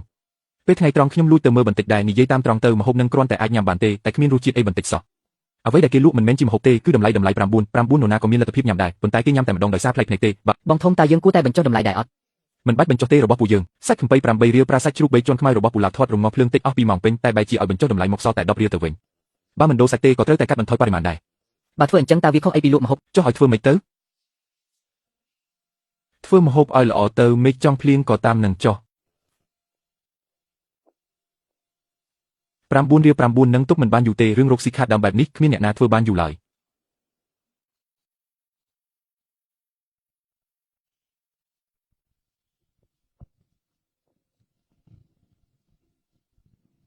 លោកពូសៀវប៉ៃមកនេះបន្តិចមកលោកគ្រូនេះជាស្អីហ្នឹងនេះជាសៀវភៅកត់ត្រាពីរបៀបធ្វើទឹកស៊ុបក្នុងរយៈពេល50ឆ្នាំរបស់ខ្ញុំពួកឯងមើលទៅទំព័រទី1ឆ្នាំ1974ជាឆ្នាំដំបូងដែលខ្ញុំបើកហាងបើកមើលបន្តទៅទៀតមើល នេះជាកំឡុងឆ្នាំ95ឆ្នាំនោះស្រុកយ៉ុងហ្វុងបានបដូរប្រព័ន្ធទឹកស្អាតគុណភាពទឹកក៏ប្រែប្រួលរូបមន្តទឹកស៊ុបពីមុនធ្វើចេញមកវារៀង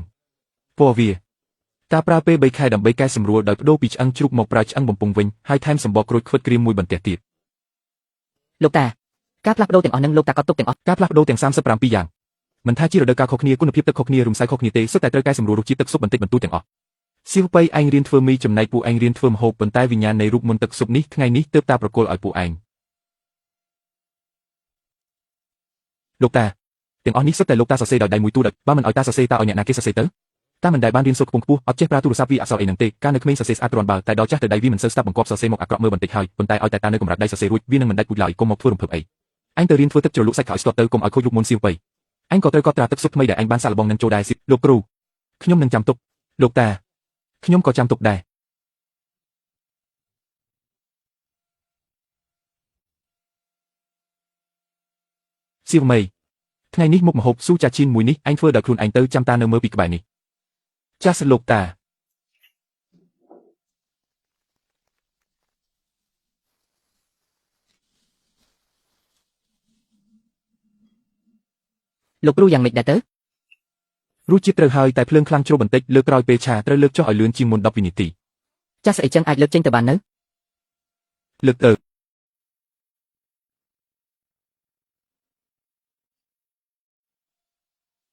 ក្មួយស្រីម្ហូបនេះមិនអន់ទេរសជាតិស្រាលស្រទន់ស្រួលញ៉ាំណាស់អរគុណច្រើនលោកពូពុកឲ្យកូនបានខ្លាយជាចុងភៅហើយណាពុកទោះបីជាវាគ្រាន់តែជាម្ហូបបន្លែចៀនធម្មតាក៏ដោយតែវាជាអ្វីដែលកូនធ្វើដោយផ្ទាល់ដៃហើយភ្ញៀវក៏សរសើរថាឆ្ងាញ់ទៀតផងពុកឃើញទេថៅកែលីវតម្លៃដែលពូយើងឲ្យគឺខ្ពស់ជាងមេចុងភៅឈិនដល់ទៅ 20% ឯណោះលោកសាកពិចារណាមើលទៅអញត្រឡប់ទៅប្រាប់អ្នកចាត់ការចៅរបស់អញវិញទៅថាលីវធាត់ម្នាក់នេះលក់សាច់ជ្រូកមែនតែមានសាច់ធន់ណាស់សាច់សម្រាប់បងធំចុងភៅទោះអ្នកណាឲ្យថ្លៃប៉ុណ្ណាក៏ខ្ញុំមិនលក់ឲ្យដែរថៅកែអ្នករកស៊ីគេនិយាយរឿងផលចំណេញអញដឹងអត់ថាពេលបងសៅទើបតែត្រឡប់មកវិញគាត់ខ្ជិលលុយខ្ញុំ 5000 គាត់សង្វិញទៀងទាត់រាល់ខែមិនដែលខ្វះសំបីតែមួយសេនអានឹងគេហៅថាអីគេហៅថាទំនុកចិត្តថៅកែរបស់ពួកឯងនឹងសំបីតែត្រីលក់ក្នុងហាងខ្លួនឯងក៏បន្លំភ្នែកជាងដែរមនុស្សប្រភេទហ្នឹងកុំសង្ឃឹមថាបានស៊ីលុយខ្ញុំឲ្យសោះត្រីរបស់ខ្ញុំលក់ឲ្យតែអ្នកដែលខ្ញុំទុកចិត្តប៉ុណ្ណោះហាងរបស់លោកគ្រូឈិនខ្ញុំទុកចិត្តបំផុតពួកឯងទៅរកអ្នកផ្សេងទៅបងសៅពួកក្រុមអ្នកចាត់ការចៅមកអូសទាញខ្ញុំជាមួយតាចៅហើយប៉ុន្តែបងកុំបារម្ភអីពួកខ្ញុំទាំងពីរអ្នកមិនព្រមទេអរគុណច្រើនហើយអាម៉ាប់អរគុណអីបងរាប់អានគ្នាដល់ថ្នាក់នឹងហើយជាមិត្តស្លាប់រស់នឹងគ្នាទៀតទៅជាមិត្តស្លាប់រស់តាំងពីពេលណារាល់ថ្ងៃបងយកសាច់របស់ខ្ញុំទៅធ្វើម្ហូបបើបងធ្វើមិនឆ្ងាញ់វាមិនខូចឈ្មោះសាច់របស់ខ្ញុំបាត់ទៅហើយបែបហ្នឹងមិនឲ្យហៅថារួមសុខរួមទុក្ខឲ្យហៅថាអីវិញលោកគ្រូឈិនខាងស្ថានីយ៍ទូរទស្សន៍ខេត្តកំពុងតែរៀបចំកម្មវិធីស្វែងរកកម្ពុជាចុងភៅឯកខ្ញុំចង់ណែនាំលោកគ្រូឲ្យចូលរួមលោកសាស្ត្រាចារ្យអរគុណលោកច្រើនហើយប៉ុន្តែចង្ក្រានបាយរបស់ខ្ញុំទុកចោលម្នាក់ឯងមិនបានទេកម្មវិធីនេះនឹងចាក់ផ្សាយទូទាំងប្រទេសឥទ្ធិពលរបស់វាធំណាស់ណាមិនមែនឯងចង់ឲ្យមនុស្សកាន់តែច្រើនបានដឹងទេអីថាម្ហូបដែលធ្វើចេញពីចិត្តនិងម្ហូបកញ្ចប់វាមិនដូចគ្នាទេនេះហើយគឺជាឱកាសតែបើខ្ញុំទៅបាត់ចុះហាងវិញគិតយ៉ាងម៉េចទៅតែ3ថ្ងៃទេទៅទីរួមខេត្តធ្វើម្ហូបតែពីរមុខរួចក៏មកវិញហើយឯងសាក់គិតមើលទៅខ្ញុំស្ទាក់ស្ទើរពេញមួយថ្ងៃហើយបើហាងខ្វះខ្ញុំហើយម្ខាងទៀតកំពុងតែបញ្ចុះតម្លៃប្រកួតប្រជែងគ្នាទៀតតែបើមិនទៅអ្វីដែលលោកសាស្ត្រាចារ្យនិយាយក៏ត្រូវដែរនេះពិតជាឱកាសមែនទៅបងធំអ្នកត្រូវតែទៅហាងទុកឲ្យខ្ញុំនិងបងប្រុសទៅជាអ្នកមើលចុះបងបានបង្រៀនពួកយើងធ្វើម្ហូបហើយឥឡូវដល់វេនពួកយើងត្រូវការពីផ្ទះមួយនេះវិញម្ដងលោកពូទេវតាផ្ទះមិនមែនមានតែនៅក្នុងវិហារទេតែមាននៅក្នុងទូរទស្សន៍ដែរឲ្យមនុស្សទូទាំងប្រទេសបានឃើញទៅមើលថាអ្វីទៅជាម្ហូបចិនពិតប្រាកដលោកគ្រូមេការចៅនៅហាងខាងទៀតនៅតែបន្តបញ្ចុះតម្លៃប្រកួតប្រជែងបងធំពេលបងទៅកុំភ្លេចយកផ្ទះដែករបស់បងទៅផងចំណែករឿងផ្សេងទៀតទុកឲ្យពួកយើងជាអ្នកចាត់ចែងចុះល្អទៅក៏ទៅបងប្រុសបើគ្មានការអីទេឯងជាអ្នកកាន់វេចចុះរឿងធ្វើខ្សាច់ជ្រូកនិងបាយឆាពងទាឯងធ្វើបានស្ទាត់ហើយចំពោះត្រីក្រាញ់បំពងបើមានគេកំងព្យាយាមណែនាំមុខម្ហូបផ្សេងសិនទៅតែបើត្រូវតែធ្វើមែនកុំភ្លេចណាទឹកជ្រលក់ជូរអែមត្រូវតែស្រោចយឺតលោកគ្រូកុំបារម្ភអីបេក្ខជនផ្សេងទៀតទាំងអស់មកនេះឯងជាអ្នករៀបចំម្ហូបត្រជាក់និងបន្លែចម្រុះទៅពេលរៀបចំបន្លែត្រូវប្រយ័ត្នត្រសក់មិនអាចហាន់ទុកមុនបានទេតតែហាន់ភ្លាមទើបវាស្រួយល្អចាស់សោចាំទុកហើយសៀវថាងបងកុំបារម្ភអីនឹងបញ្ចុកសាច់ត្រីនៅតែលក់ធម្មតាចំណែកខាងមុខខាងខ្ញុំជាអ្នកមើលការខុសត្រូវបើមានរឿងអីខ្ញុំនឹងទេទៅបងភ្លាម3ថ្ងៃទៀតខ្ញុំនឹងត្រឡប់មកវិញទៅចុះកុំបារម្ភពីខាងនេះអីបង្ហាញស្នាដៃម្ហូបដែលល្អបំផុតរបស់បងទៅឲ្យមនុស្សទូទាំងប្រទេសបានឃើញពីចំណេះជំនាញរបស់ស្រុកយងហ្វឹងយើងទៅដល់ហើយកុំភ្លេចប្រាប់ផងណាថាមានសុវត្ថិភាពខំប្រឹងឡើងកុំបារម្ភអី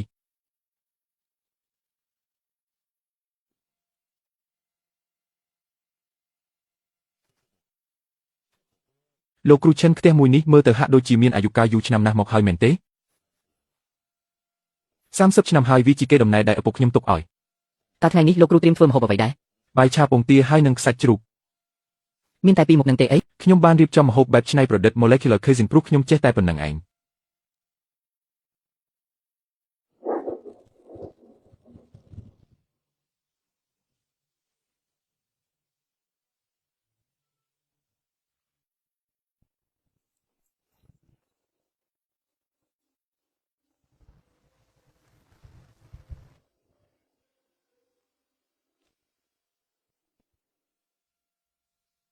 ខ្ញុំហូបបាយអស់40ឆ្នាំហើយនេះគឺជាសាច់ក្តីឆ្ងាញ់បំផុតហើយមានជាតិបំផុតដែលខ្ញុំធ្លាប់ញ៉ាំ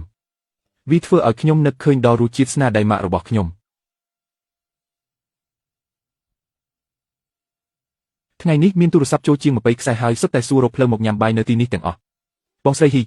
នៅខាងក្រៅគេតម្រង់ជួបគ្នាដល់ថ្នោះហើយណាបងស្រីថេងនៅមាត់ទ្វារមានគេលើកទូរស័ព្ទឡាយផ្ទាល់ទៀតផងគេថាហាងនេះជាហាងរបស់ទេវតាចុងភៅកុំតន់ខ្វល់រឿងឡាយអីត្រូវផ្ដល់អាទិភាពឲ្យភ្ញៀវដែលកំពុងតម្រង់ជួបមុនសិនបងប្រុសចង្ក្រានមិនអាចឈប់បានទេណាបងប្រុសធំបងល្បីខ្លាំងហើយល្បីស្អីទៅសម្ដីមួយឃ្លារបស់លោកនឹងគេចែកចាយពេញអ៊ីនធឺណិតអស់ហើយបើជាចុងភៅម្នាក់ហើយសូម្បីតែម្ហូបរបស់ខ្លួនឯងក៏រក្សាមិនបានផងនោះអ្វីដែលខ្ញុំនិយាយគឺជាការពិតតែឥឡូវក្នុងហាងណែនឈ្នន់អស់ហើយនៅខាងមុខមានមនុស្សតម្រង់ជួជាង60នាក់ទៀតគ្រឿងផ្សំយើងមានគ្រប់គ្រាន់សម្រាប់ធ្វើបានត្រឹមម៉ោង3រសៀលប៉ុណ្ណោះសៀវថាងបើគ្រឿងផ្សំមិនគ្រាន់ទេគឺឈប់ទៅធ្វើត្រឹមអស់នឹងបានហើយកុំចង់តែបានចំនួនច្រើនរហូតធ្វើឲ្យធ្លាក់ចុះគុណភាពឲ្យសោះណាចាស់សចុះលោកពេលណាត្រឡប់មកវិញដែរថ្ងៃស្អែកថៅកែស្រីខ្ញុំចាំអស់1ម៉ោងហើយណាតើត្រូវឲ្យចាំដល់ពេលណាទៀតទៅចាំ20នាទីទៀតទៅណាម្ហូបឆ្ងាញ់គឺពិតជាសមនឹងការរងចាំហើយអ្នកទាំងអស់គ្នាមើលនេះនេះហើយគឺជាហាងវែកធំចង្ក្រានតូចដែលល្បីពេញអ៊ីនធឺណិតនឹងថាខ្សាច់ជ្រូករបស់ពួកគេគឺឆ្ងាញ់ដាច់គេតែម្ដងសុំសួរបន្តិចលោកមកញ៉ាំបាយឬក៏មកថតវីដេអូហ្នឹងទាំងពីរនឹងឯងអញ្ចឹងសូមជួយតម្រង់ជួបផងក្នុងហាងមានតែ8ប៉ុណ្ណោះទេលោកតាគួនឲ្យថ្ងៃនេះគុំច្របាច់ម្សៅអីសម្រាប់មួយថ្ងៃទៅណាហាងមីបើកឲ្យតែនៅសល់មួយថ្ងៃទៀតខ្ញុំនឹងនៅឈរមុខចង្ក្រានមួយថ្ងៃនឹងដែរតែចុះដៃរបស់បងបើដៃប្រើមិនកើតក៏នៅមានមាត់ដែរខ្ញុំអង្គុយបញ្ជាទៅបានហើយឲ្យអាបេជាអ្នកលីងម្សៅជំនួសក៏ដូចតែគ្នានឹងបងធំជំងឺលោកតាខ្វានកាន់តែធ្ងន់ធ្ងរទៅហើយឯនៅក្នុងហាងវិញក៏ត្រូវពួកអ្នក live វីដេអូឡំពាត់ចិត្តអស់ដែរភ្ញៀវដែលចង់មកញ៉ាំបាយមែនទែនចូលមិនចុះទេហើយគ្រឿងផ្សំវិញតែមួយព្រឹកអស់រលីងពីស្តុកបាត់ទៅហើយស្អែកខ្ញុំនឹងត្រឡប់ទៅវិញ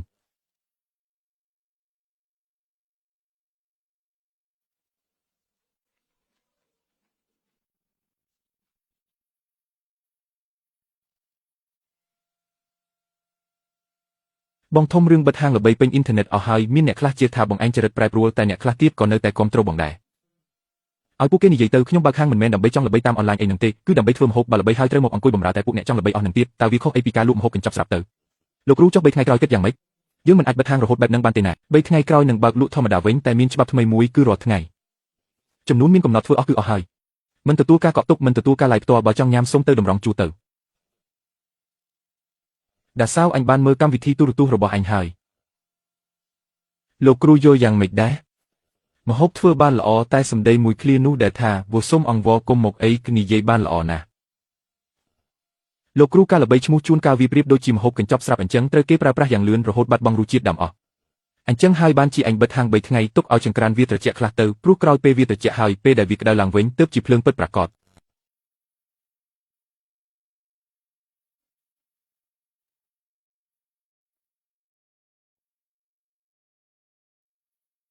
បងដាសាវមេធាវីរបស់អ្នកប្រុសជើផ្ញើលិខិតមកហើយគេថាខ្ញុំរំលោភលើកិច្ចព្រមព្រៀងប្រកួតប្រជែងអាជីវកម្មរូបមន្តគុយទាវត្រីរបស់ឯងគឺជាកិច្ចមរតកដែលម៉ែឯងទុកឲ្យតើវាមានពាក់ព័ន្ធអីជាមួយការចូលហ៊ុនរបស់គេទៅ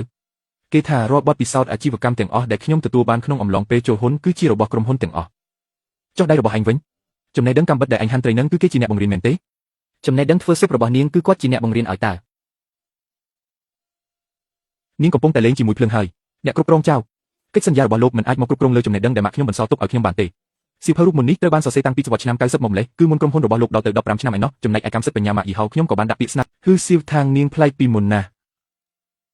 អត់ប្លែកទេខ្ញុំគ្រាន់តែនឹកឃើញវិញថាតាមពិតទៅខ្ញុំជាអ្នកណា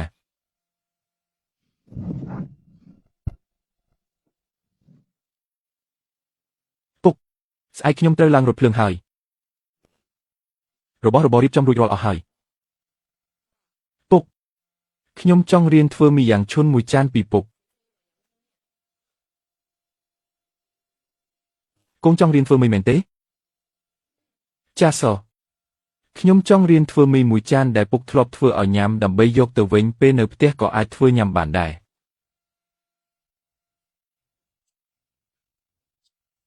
ដាក់មីចូលទៅរួចរាប់ដល់60ចាំស្រង់ឡើងលើសតែ1វិនាទីក៏មិនបានដែរ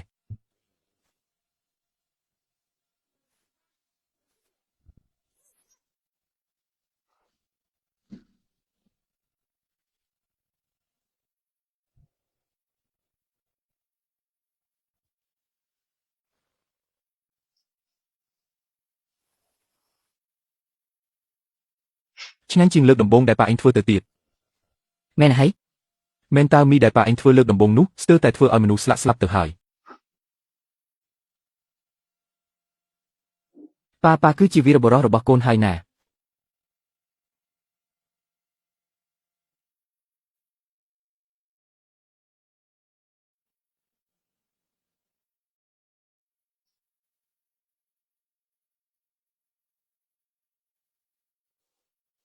នៅក្នុងទូទឹកកករបស់ហាងធំមានទំនិញហួសកំណត់ប្រើប្រាស់យ៉ាងច្រើន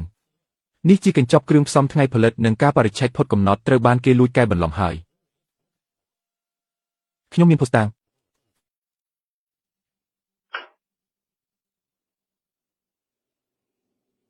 វាមិនអាចទៅរួចទេនេះច្បាស់ជាល្បិចរបស់មេកាម៉ាអ្នកចាត់ការជើមិនថាជាកំហុសរបស់អ្នកណាទេការពិតដែលថាមានអាហារផុតកំណត់គឺនៅទីនេះខាងក្រុមហ៊ុនអ្នកត្រូវតែសហការក្នុងការស៊ើបអង្កេតបងប្រុសធំហាងត្រីស្ងោរជ្រក់បងស្រីថាងមានរឿងហើយកញ្ចប់គ្រឿងសម្ផុតកំណត់ត្រូវបានគេឆែកឃើញហើយអ្វីដែលត្រូវមកគង់តែមកដល់ទេខ្ញុំបាននៅក្នុងប្រព័ន្ធការងារនោះអស់រយៈពេល3ឆ្នាំមកហើយប្រសិនបើខ្ញុំមិនបានចាក់ចេញទេរឿងនេះក៏ប្រហែលជាអាចកើតឡើងនៅក្នុងហាងរបស់ខ្ញុំដែរតែអ្នកបានចាក់ចេញមកហើយតើ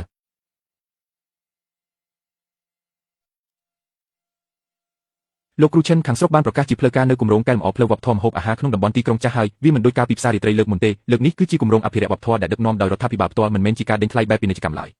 ចុះម្ចាស់ហាងចាស់វិញ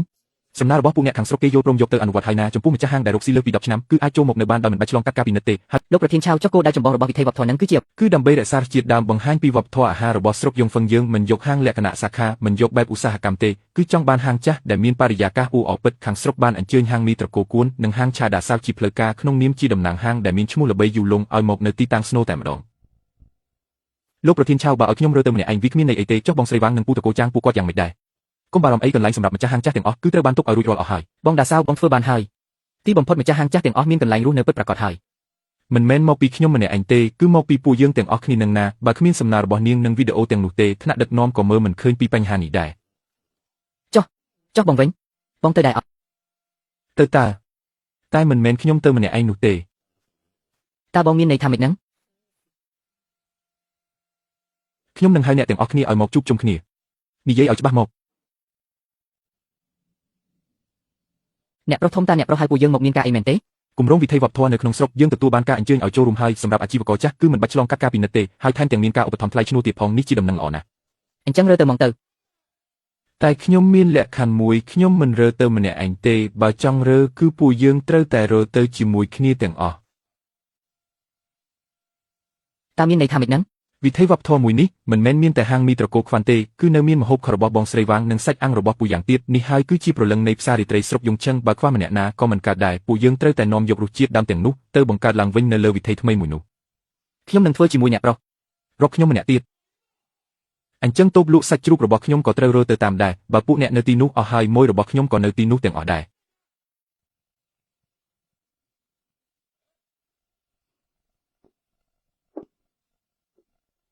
ល្អណាស់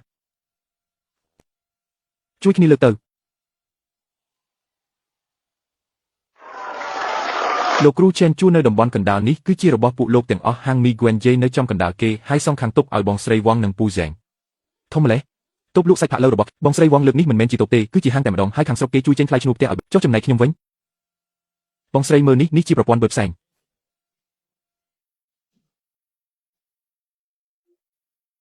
យកហើយចុះចំណែកខ្ញុំវិញខ្ញុំមិនមែនបើកហាងអីទេគ្រាន់តែជាអ្នកលក់សាច់ជ្រូកម្នាក់សោះហ្នឹងអាម៉ាផ្លូវវប្បធម៌ត្រូវតែមានផ្សារបន្លែដែរខ្ញុំបានប្រាប់ប្រធានខៅរួចហើយគឺគេទុកជួតូបលក់សាច់ស្រស់នៅខាងចុងឲ្យហើយឯងគិតគូឲ្យយើងតាំងពីពេលណាអីក៏លឿនម្លេះបងធ្លាប់ជួយខ្ញុំច្រើនដងហើយតើហើយអរគុណដែលបងបានរំលឹកហាងថ្មីធំជាងកន្លែងនេះដល់ទៅ3ដងឯណោះខាងមុខអាចដាក់ទៅបាន20តូបប៉ុន្តែផ្នែកផ្ទះបាយខ្ញុំចង់រក្សាទម្រង់បែបបាត់ចំដូចហាងចាស់ដើម្បីឲ្យភ្ញៀវឃើញយើងឆាំហូបតតែម្ដងគុំនិតឯងល្អតើត្រូវហើយរឿងធ្វើម្ហូបនេះកាន់តែចំកាន់តែល្អ បងប្រុសចុះចំណែករសជាតិមេរបស់ហាង Gwenje លោកតានោះវិញមីយ៉ាងឆិនគឺជាប្រលឹងនៃវិធីនេះដូច្នេះត្រូវដាក់នៅខាងមុខគេបង្អស់បាត់ល្អហើយចុះពេលរើទៅទីនោះហើយតើសុខភាពលោកគ្រូអាចទ្រាំទ្ររួចដែរទេទុកឲ្យគាត់ជាអ្នកសម្រេចចិត្តដោយខ្លួនឯងទៅបើសំបីតែចង្ក្រានបាយក៏មិនឲ្យគាត់ប៉ះពាល់ផងនោះគាត់ច្បាស់ជាពិបាកក្នុងចិត្តស្លាប់មិនខានទេគេមិនលក់មែនទេអ្នកគ្រូក៏គេមិនលក់ដែរមែនទេចាស់ហើយមិនសូវសម្បូរសម្រានដូចមុនទេអ្នកគ្រូចុះហាងចាស់មួយនេះអ្នកគ្រូដាច់ចិត្តបោះបង់វាចោលមែនទ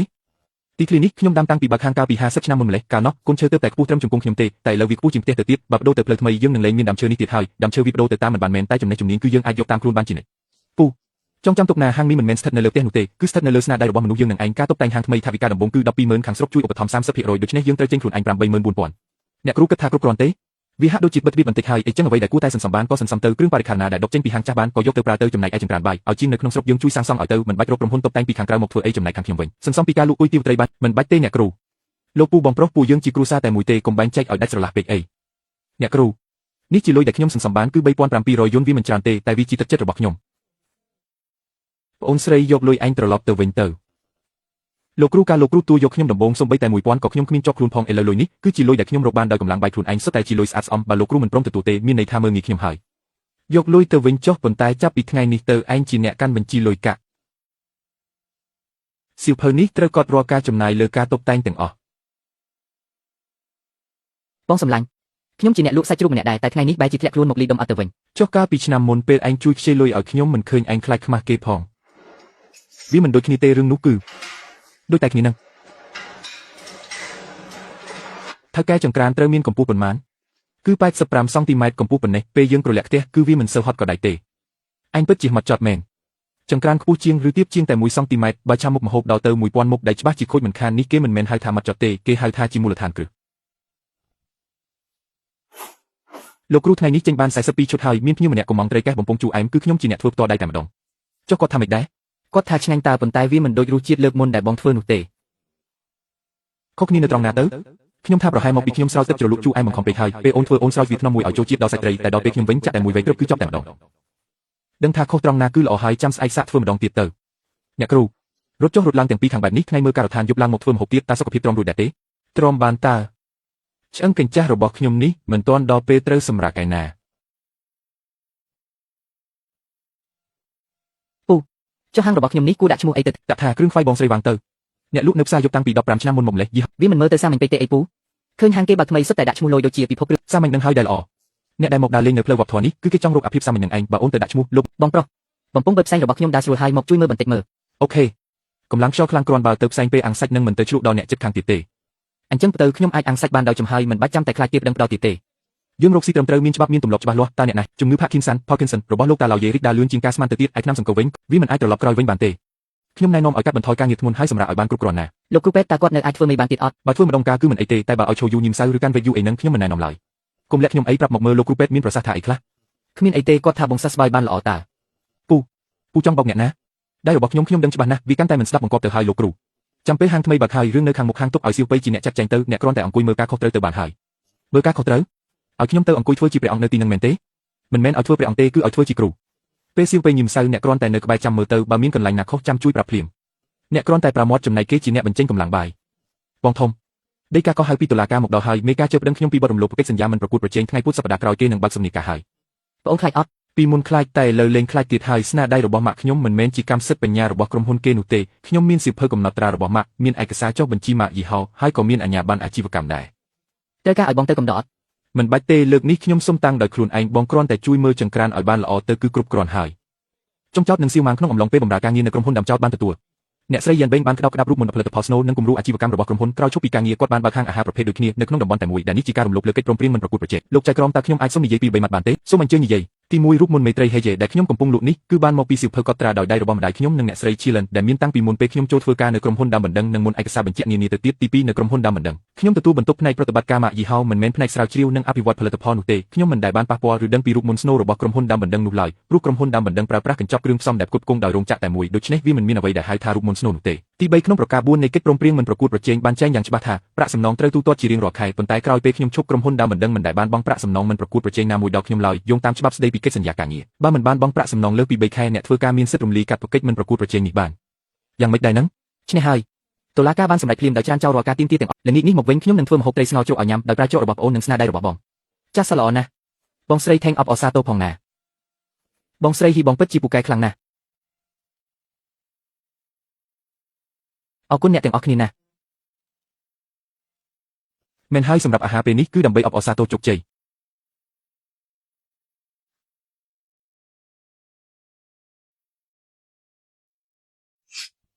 ឆ្ងាញ់ណាស់ថៅកែចិនមានបញ្ហាមួយគឺកញ្ចក់ខាងបន្ទប់ផ្ទះបាយដែលអ្នកចង់បាននោះលើកញ្ចក់ថវិកាហើយគ្រាន់តែថ្លៃកញ្ចក់និងសុំអ៊ីណុកអស់ដល់ទៅ 23,000 ឯណោះធ្វើជញ្ជាំងពាក់កណ្ដាលក៏បានដែរខាងក្រោមរៀបអត់កម្ពស់80 សង់ទីម៉ែត្រឯខាងលើអាចមើលឃើញខ្លួនប្រាណផ្នែកខាងលើរបស់ចុងភៅពេលកំពុងឆាំហូបបានយ៉ាងច្បាស់សំខាន់គឺចង់ឲ្យគេឃើញថាពួកយើងធ្វើម្ហូបដោយយកចិត្តទុកដាក់ប្អូនប្រុសពេលហាងថ្មីបើកហើយតំណែងរបស់ឯងនឹងត្រូវឡើងមួយកម្រិតទៀតឯងមិនមែនជាកូនដៃទៀតទេគឺឯងជាចុងភៅលំដាប់ទី2ខ្ញុំអ្នកឆាំហូបគោចំណែកឯងអ្នកឆាំហូបបន្ទាប់បន្សំ មែនឬខ្ញុំធ្វើបានមែនទេ ខ្ញុំមិនដាក់ឯងឲ្យធ្វើការងារដែលឯងធ្វើមិនកើតនោះទេខ្ញុំមិនខ្លាចខ្មាស់គេទេតែខ្ញុំខ្លាចតែឯងមិនហ៊ានប៉ុណ្ណោះបងសៅខ្ញុំលក់នៅទីនេះ15ឆ្នាំហើយខ្លាចតែភ្ញៀវគេលែងស្គាល់បដូរកន្លែងថ្មីរសជាតិដែលមែនតែអារម្មណ៍វាមិនដូចមុនទេបងស្រីវាងភ្ញៀវគេមិនមែនចាំកន្លែងទេគឺគេចាំមនុស្សឲ្យតែជីកជើងជ្រូករបស់បងទោះបដូរទៅដល់ជើងមេឃក៏ដោយក៏អ្នកដែលធ្លាប់ញ៉ាំមិនអាចបំភ្លេចបានដែរបងសៅតោះមកញ៉ាំមួយចង្កាក់មកយប់នេះសាច់ល្អណាស់ណាភ្លើងល្មមហើយតាសៅសៀវភៅកំណត់ត្រានេះនៅសល់ប៉ុន្មានទំព័រទៀតដែលទំនេរខ្ញុំសរសេរលេងរួចហើយនៅសល់ប៉ុន្មានឯងជាអ្នកសរសេរបន្តទៅលោកគ្រូតើឲ្យខ្ញុំសរសេរអ្វីទៅរូបមន្តទឹកជ្រលក់សាច់របស់អ្នកផ្ទាល់អ្វីដែលខ្ញុំបង្រៀនឯងគឺជាគ្រឹះតែអ្វីដែលឯងចេះដោយខ្លួនឯងគឺជាសមត្ថភាពពិតប្រាកដកត់ទុកទាំងអស់ទៅថ្ងៃក្រោយពួកអាគឺអាមីគេត្រូវមើលវាហើយលោកគ្រូខ្ញុំក៏អាចសរសេរបានដែរមែនទេរូបមន្តទឹកស៊ុបនំបញ្ចុកសរសេរទៅសរសេរចូលឲ្យអស់ទៅសៀវភៅនេះមិនមែនជារបស់ត្រកូលខ្វាន់ឬត្រកូលឈិនទេវាជារបស់វិជ្ជាជីវៈលោកគ្រូឈិនខាងស្រុកបានសម្រេចចិត្តថានឹងរៀបចំពិធីសម្ពោធនៅថ្ងៃបើកលក់នៅវិថីវប្បធម៌ដល់ពេលនោះចង់អញ្ជើញពួកលោកធ្វើម្ហូបមួយតូបសម្រាប់លាងសាយភីរសជាតិយងហ្វុងដោយហាងនីមួយត្រូវចេញមុខម្ហូបប្រចាំហាងម្នាក់មួយមុខដើម្បីបង្គ្រប់មួយតូបព្រោះថ្នាក់ដឹកនាំនឹងមកកាត់ខ្សែបូដែរកុំបារម្ភអីរឿងហូបចុកថ្នាក់ដឹកនាំក៏ត្រូវហូបដែរហូបហើយត្រូវដាក់ពិន្ទុទៀតអីចឹងក៏បានបងដាសាវមុននឹងរើចេញខ្ញុំចង់ធ្វើរឿងមួយរឿងអីទៅនៅថ្ងៃចុងក្រោយនៃការលក់នៅហាងចាស់នេះខ្ញុំចង់អញ្ជើញមួយចាស់ទាំងអស់មកញ៉ាំមួយពេលដោយមិនគិតលុយហេតុអីទៅហាងមួយនេះចិញ្ចឹមមនុស្សអស់ច្រើនណាស់នេះជាថ្ងៃចុងក្រោយរបស់គាត់ហើយគួរតែឲ្យអ្នកជិតខាងចាស់មកជូនដំណើរគាត់ផងបានថ្ងៃចុងក្រោយនេះគឺហ្វ្រេធ្វើឲ្យអស់ពីលទ្ធភាពតែម្ដងចុះត្រូវត្រៀមម្ហូបប៉ុន្មានទៅអញគិតថាមានមនុស្សមកប៉ុន្មានអ្នកដែរប្រហែលជាមកទាំងអ្នកពេញមួយខ្សែផ្លូវនឹងហើយអញ្ចឹងត្រៀមសម្រាប់មនុស្សពេញមួយខ្សែផ្លូវនឹងតែម្ដងទៅបងដាសាវសាច់ជ្រូកថ្ងៃនេះមិនបាច់គិតលុយទេខ្ញុំប៉ាវអាម៉ាប់ប្អូនស្រីឯងសរសេររបស់អស់ទាំងនេះតាំងពីអង្កលហ្នឹងសរសេរតាំងពីយប់មិញសរសេរបានសរុប30សន្លឹកបងដាសាវនិយាយថាថ្ងៃនេះជាថ្ងៃចុងក្រោយរបស់បងហើយមែនទេថ្ងៃចុងក្រោយសម្រាប់ហាងចាស់ចំណែកហាងថ្មីនឹងបើកនៅខែក្រោយអញ្ចឹងយកបាយឆាពងទីមួយចានមកយកដូចរាល់ដងណាដាក់ខ្លាញ់ជ្រូកនិងស្លឹកខ្ទឹមឲ្យច្រើនបន្តិចក្មួយប្រុសមីនេះគឺជាស្នាដៃរបស់លោកគ្រូខ្វាន់មែនទេលោកយាយមីថ្ងៃនេះគឺចៅប្រុសរបស់លោកគ្រូខ្វាន់ជាអ្នកធ្វើទេរសជាតិនៅតែដដែលដូចគ្នាណាស់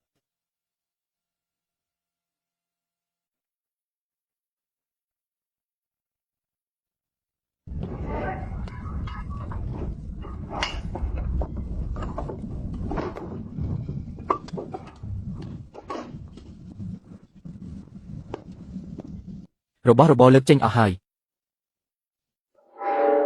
នៅខ្វះមួយមុខទៀត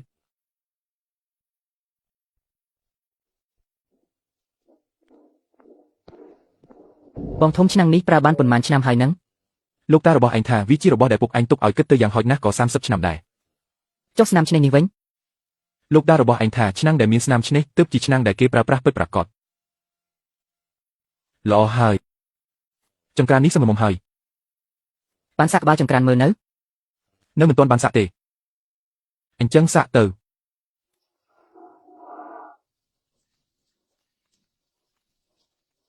បានហើយចង្ក្រាននេះប្រើបានហើយបងសៅឲ្យត្រូវព្យួរមួយណាពីមុខទៅ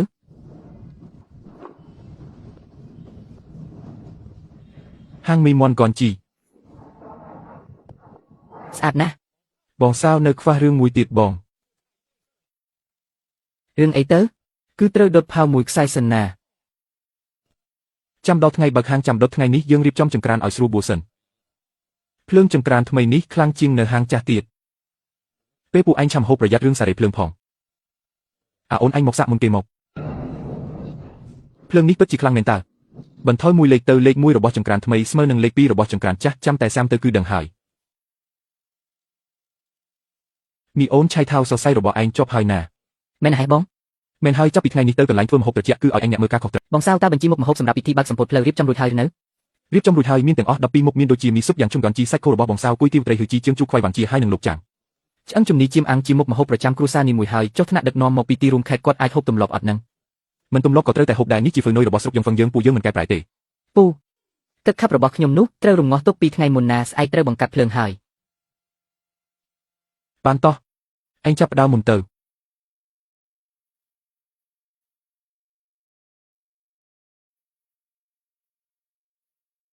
សៀវប៉ៃមកនេះមក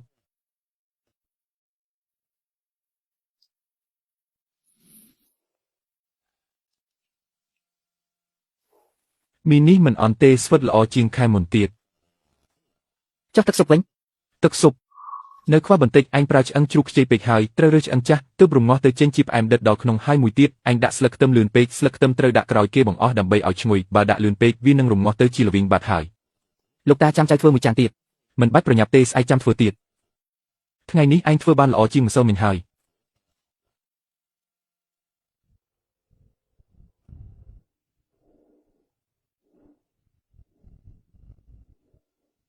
បងប្រុសតាបងភ័យមែនអត់ រៀងភ័យបន្តិចដែរតាបងភ័យរឿងអីទៅមួយជីវិតនេះបងធ្លាប់បើកក្លឹបប៉ុន្មាន ពីមុនបើកគឺធ្វើការឲ្យគេតែលើកនេះជារបស់ខ្លួនឯងវាមិនដូចគ្នាទេពូនេះខ្ញុំឲ្យសៀវប៉ៃជួយសរសេរឲ្យតើពូមើលទៅអាចយកទៅព្យួរបានអត់ព្យួរទៅព្យួរនៅមាត់ទ្វារធំតែម្ដងទៅបងប្រុសសាច់សម្រាប់ថ្ងៃស្អែកខ្ញុំយកមកឲ្យមុនហើយសុទ្ធតែសាច់ទៅសម្រាប់ព្រឹកមិញរៀបចំរួចរាល់អស់ហើយខ្ញុំក៏បានទិញជញ្ជីងថ្មីដែរបដូរមកប្រើជញ្ជីងអេឡិចត្រូនិកវិញវាច្បាស់លាស់ជាងជួបគ្នាថ្ងៃស្អែកណាជួបគ្នាថ្ងៃស្អែក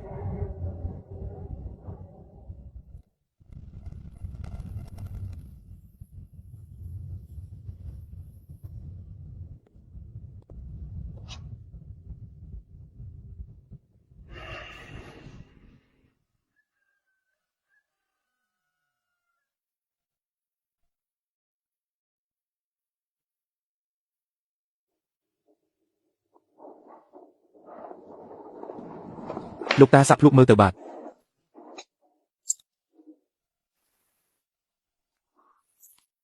រសជាតិប្រើបានហើយ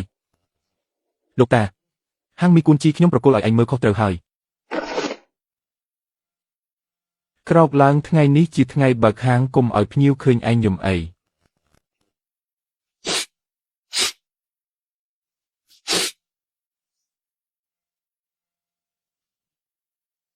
បងធំនេះជាមីត្រីហ៊ឺជាចានដំបូងគេសម្រាប់ថ្ងៃនេះបងសាក់ភ្លុកមើលទៅ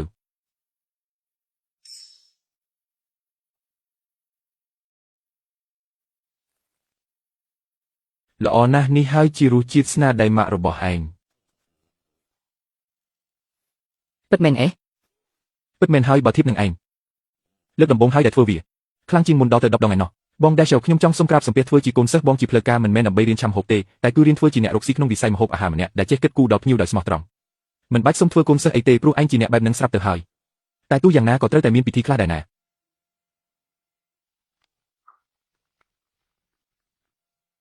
ជាបន្តទៅទៀតនេះសូមគោរពអញ្ជើញតំណាងអាជីវករចាស់គឺលោកគ្រូ Chen Dashow មកពីហាងមី Gwen J ឡើងមកមានមតិសំណេះសំណាលខ្ញុំមិនសូវពូកែនិយាយប៉ុន្មានទេសូមនិយាយតែបន្តិចចុះហាងនីមួយនៅលើវិថីនេះមិនមែនទើបតែបើកថ្មីទេគឺសុទ្ធតែរើមកពីផ្សាររាត្រីចាស់ទាំងអស់គ្រឿងខ្វៃរបស់បងស្រីវងលក់បាន15ឆ្នាំហើយចំណែកសាច់អាំងរបស់ពូយ៉ាងលក់បាន12ឆ្នាំរីឯហាងមី Gwen J វិញគឺជិត60ឆ្នាំទៅហើយពូយើងមិនមែនមកទីនេះដើម្បីរត់តាមសម័យកាលអីទេពូយើងគ្រាន់តែចង់រកកន្លែងមួយដើម្បីបន្តរក្សាជាតិដើមឲ្យនៅគង់វង្សតែសូមអរគុណដល់ខាងស្រុកដែលបានផ្ដល់ឱកាសនេះដល់ពូយើង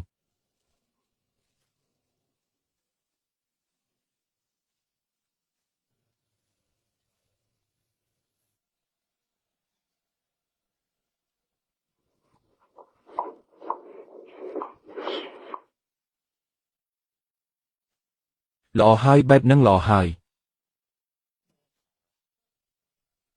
បងសាវអើយថ្ងៃនេះខ្ញុំលក់គ្រឿងផាក់លើបាន120ចានឯណោះ120ចានណាកាលពីមុននៅផ្សាររាត្រីពេលដែលលក់ដាច់បំផុតក៏បានត្រឹមតែ8ខ្ញុំក៏ដូចគ្នាដែរសាច់អាំងលក់រហូតដល់អស់ពីស្តុកតែម្ដងស្អែកត្រៀមអីវ៉ាន់ឲ្យបានច្រើនជាងនឹងបន្តិចបងសៅអរគុណបងខ្លាំងណាស់បើគុំតែបានបងគុំអីពេលនេះខ្ញុំប្រហែលជាកំពុងអង្គុយយំនៅផ្ទះនៅឡើយទេគុំអរគុណខ្ញុំអីអរគុណស្នាដៃខ្លួនឯងទៅវិញទៅ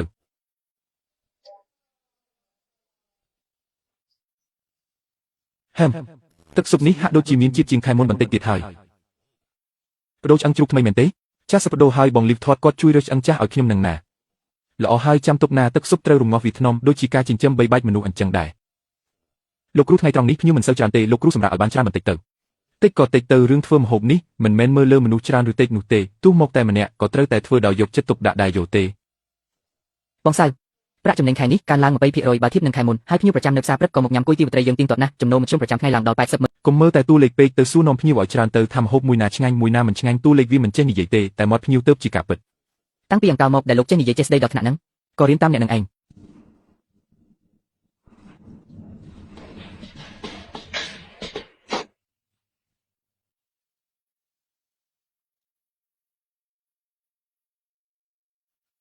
លោកតាស៊ីនធានលោកតាឲ្យ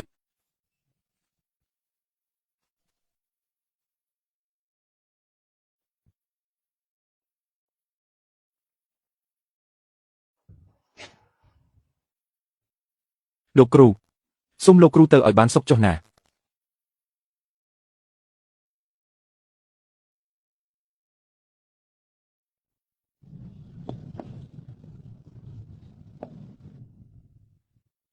លោកតាគួនសូមទៅឲ្យបានសុខចុះណាទៅថ្ងៃមុខនៅលើស៊ូវ៉ាក៏មានអ្នកចាំហូបមីដែរលោកគ្រូហ្គែនគាត់ជាមនុស្សល្អណាស់ជាមនុស្សដែលល្អបំផុតបងប្រុសធំពេលលោកតាទៅតាគាត់ជឿចាប់អត់ជឿទេគ្រូពេទ្យថាគាត់ទៅទាំងស្ងប់ស្ងាត់មិនមានការជឿចាប់ឡើយក្នុងដៃគាត់នៅតែកាន់ដុំម្សៅមីមួយជីវិតគាត់ដៃមិនដែលដាច់ពីដុំម្សៅមីទេសូម្បីតែពេលចាក់ចេញទៅក៏នៅតែដូចដើម បងប្រុសធំស្អែកខ្ញុំអាចចូលចង្ក្រានបានអត់ ចុះអញគិតថាម៉េចលោកតាធ្លាប់ប្រាប់ថាភ្លើងចង្ក្រានមិនអាចរលត់បានទេភ្ញៀវមកគឺត្រូវតែមានមីឲ្យគេហូបមិនអាចដោយសារតែយើងកំពុងកាត់ទុកហើយទុកឲ្យគេឃ្លាននោះទេអីចឹងធ្វើទៅ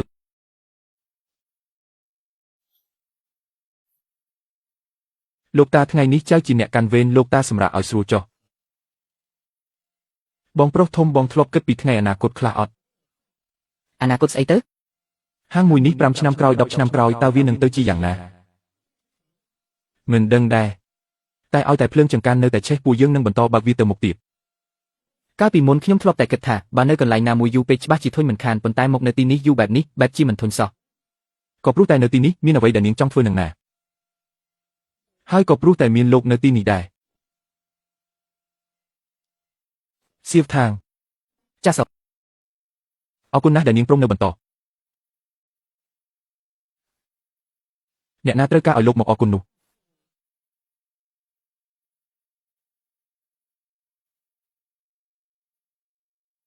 ពួកយើងឈ្នះហើយមែនទេ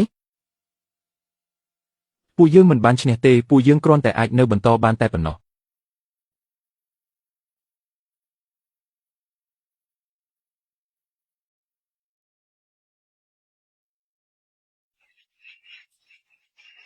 មានអីក៏និយាយមកលោកគ្រូខ្ញុំមានរឿងមួយចង់ពិភាក្សាជាមួយលោក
ដល់ពេលបាយត្រូវតែញ៉ាំបាយណាបងស្រីហឺខ្ញុំដឹងហើយបាទបងប្រុសបើមានពេលទំនេរមកលេងវិញណាចាំខ្ញុំធ្វើមីឲ្យបងញ៉ាំមួយចានខ្ញុំនឹងត្រឡប់មកវិញឲ្យបាន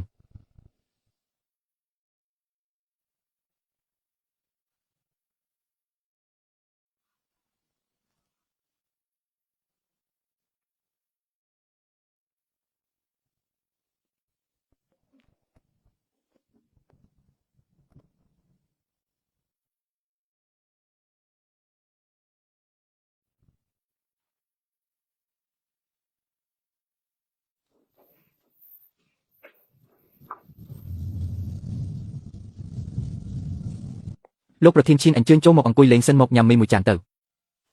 មិនអីទេចាំញ៉ាំបាយល្ងាចវិញបាយឆាពងទាកាបងនៅសន្តាគារបងចូលចិត្តញ៉ាំវាណាស់អ្នកប្រុសធំតាអ្នកប្រុសស្អប់ខ្ញុំទេ ពីមុនធ្លាប់ស្អប់តែឥឡូវអត់ទេសាហាវណាស់ ហេតុអ្វីទៅ មកពីអ្នកដេញខ្ញុំចេញមកទើបខ្ញុំរកកន្លែងនេះឃើញចូលមកឈរនៅមាត់ទ្វារនឹងមើលទៅវាយ៉ាងម៉េចទៅ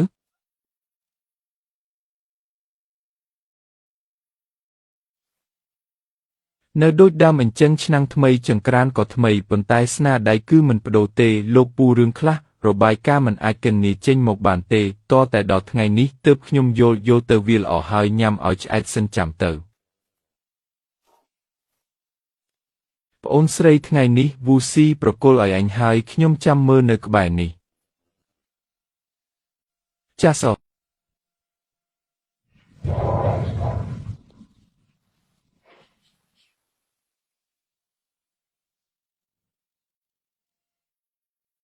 ភ្ញៀវសរសើរថាឆ្ងាញ់ណាស់28ពិន្ទុគ្មានម្ហូបត្រូវដូរវិញទេជាប់ស្តង់ដារហើយលោកគ្រូចាប់ពីថ្ងៃនេះទៅឯងគឺជាមេចុងភៅម្នាក់ក្នុងចំណោមមេចុងភៅធំមិនមែនជាអ្នកជួយចង្ក្រានឬជាកូនជាងទៀតទេគឺមេចុងភៅពេញសិទ្ធតែម្ដង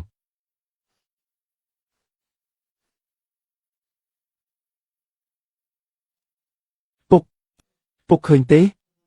ចង្ក្រានមួយនេះចាប់ពីពេលនេះទៅវាក៏ជារបស់កូនដែរប្អូនស្រីថ្ងៃនេះហត់នឿយខ្លាំងហើយណាមិនហត់ទេបងស្រីថាងដឹងទេពេលពុកស្លាប់ចោលទៅខ្ញុំទើបតែអាយុ16ឆ្នាំប៉ុណ្ណោះកាលនឹងខ្ញុំមិនចេះអ្វីទាំងអស់ស្មានតែមួយជីវិតនេះបានត្រឹមតែលើកចានជូតទៅហើយចុះឥឡូវមើលចុះឥឡូវនេះខ្ញុំអាចធ្វើម្ហូបបានហើយអាចចិញ្ចឹមខ្លួនឯងបានថែមទាំងអាចយកម្ហូបដែលខ្ញុំធ្វើទៅឲ្យអ្នកដទៃញ៉ាំទៀតឃើញពួកគាត់ញ៉ាំដោយរីករាយបែបនេះវាមានក្តីសុខជាងអ្វីទាំងអស់ពុករបស់ឯងច្បាស់ជាមានមោទនភាពចំពោះឯងមិនខានទេសៀវម៉ាន់ធ្វើដៃកំបិតរីកចម្រើនខ្លះទេបងស្រីហ៊ឺគឺខ្ញុំរៀនពីពុករបស់ខ្ញុំនឹងណាគុំនិយាយច្រើនពេកប្រឹងធ្វើការទៅហាន់ឆៃថារួចរាល់ហើយឬនៅចិត្តហើយអ្នកទាំងអស់គ្នាខ្ញុំមានយោបល់មួយសូមលើកកែវជូនលោកតាគូនមួយសិនល្អហើយលោកតាចូលឆ្នាំហើយពួកយើងនៅទីនេះទាំងអស់គ្នា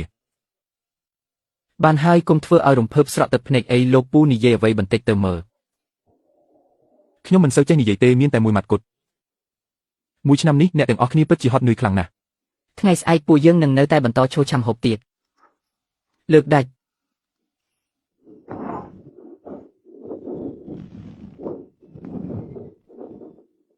បងពូសួស្ដីឆ្នាំថ្មីណាសួស្ដីឆ្នាំថ្មី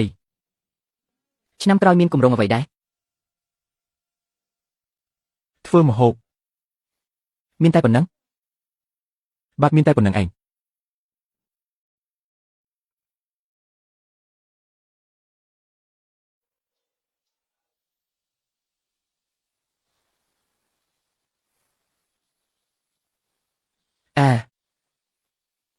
សៀវប៉ៃរសជាតិទឹកស៊ុបថ្ងៃនេះយ៉ាងម៉េចដែរ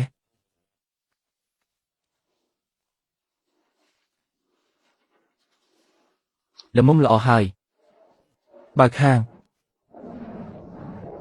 បើកហាងហើយ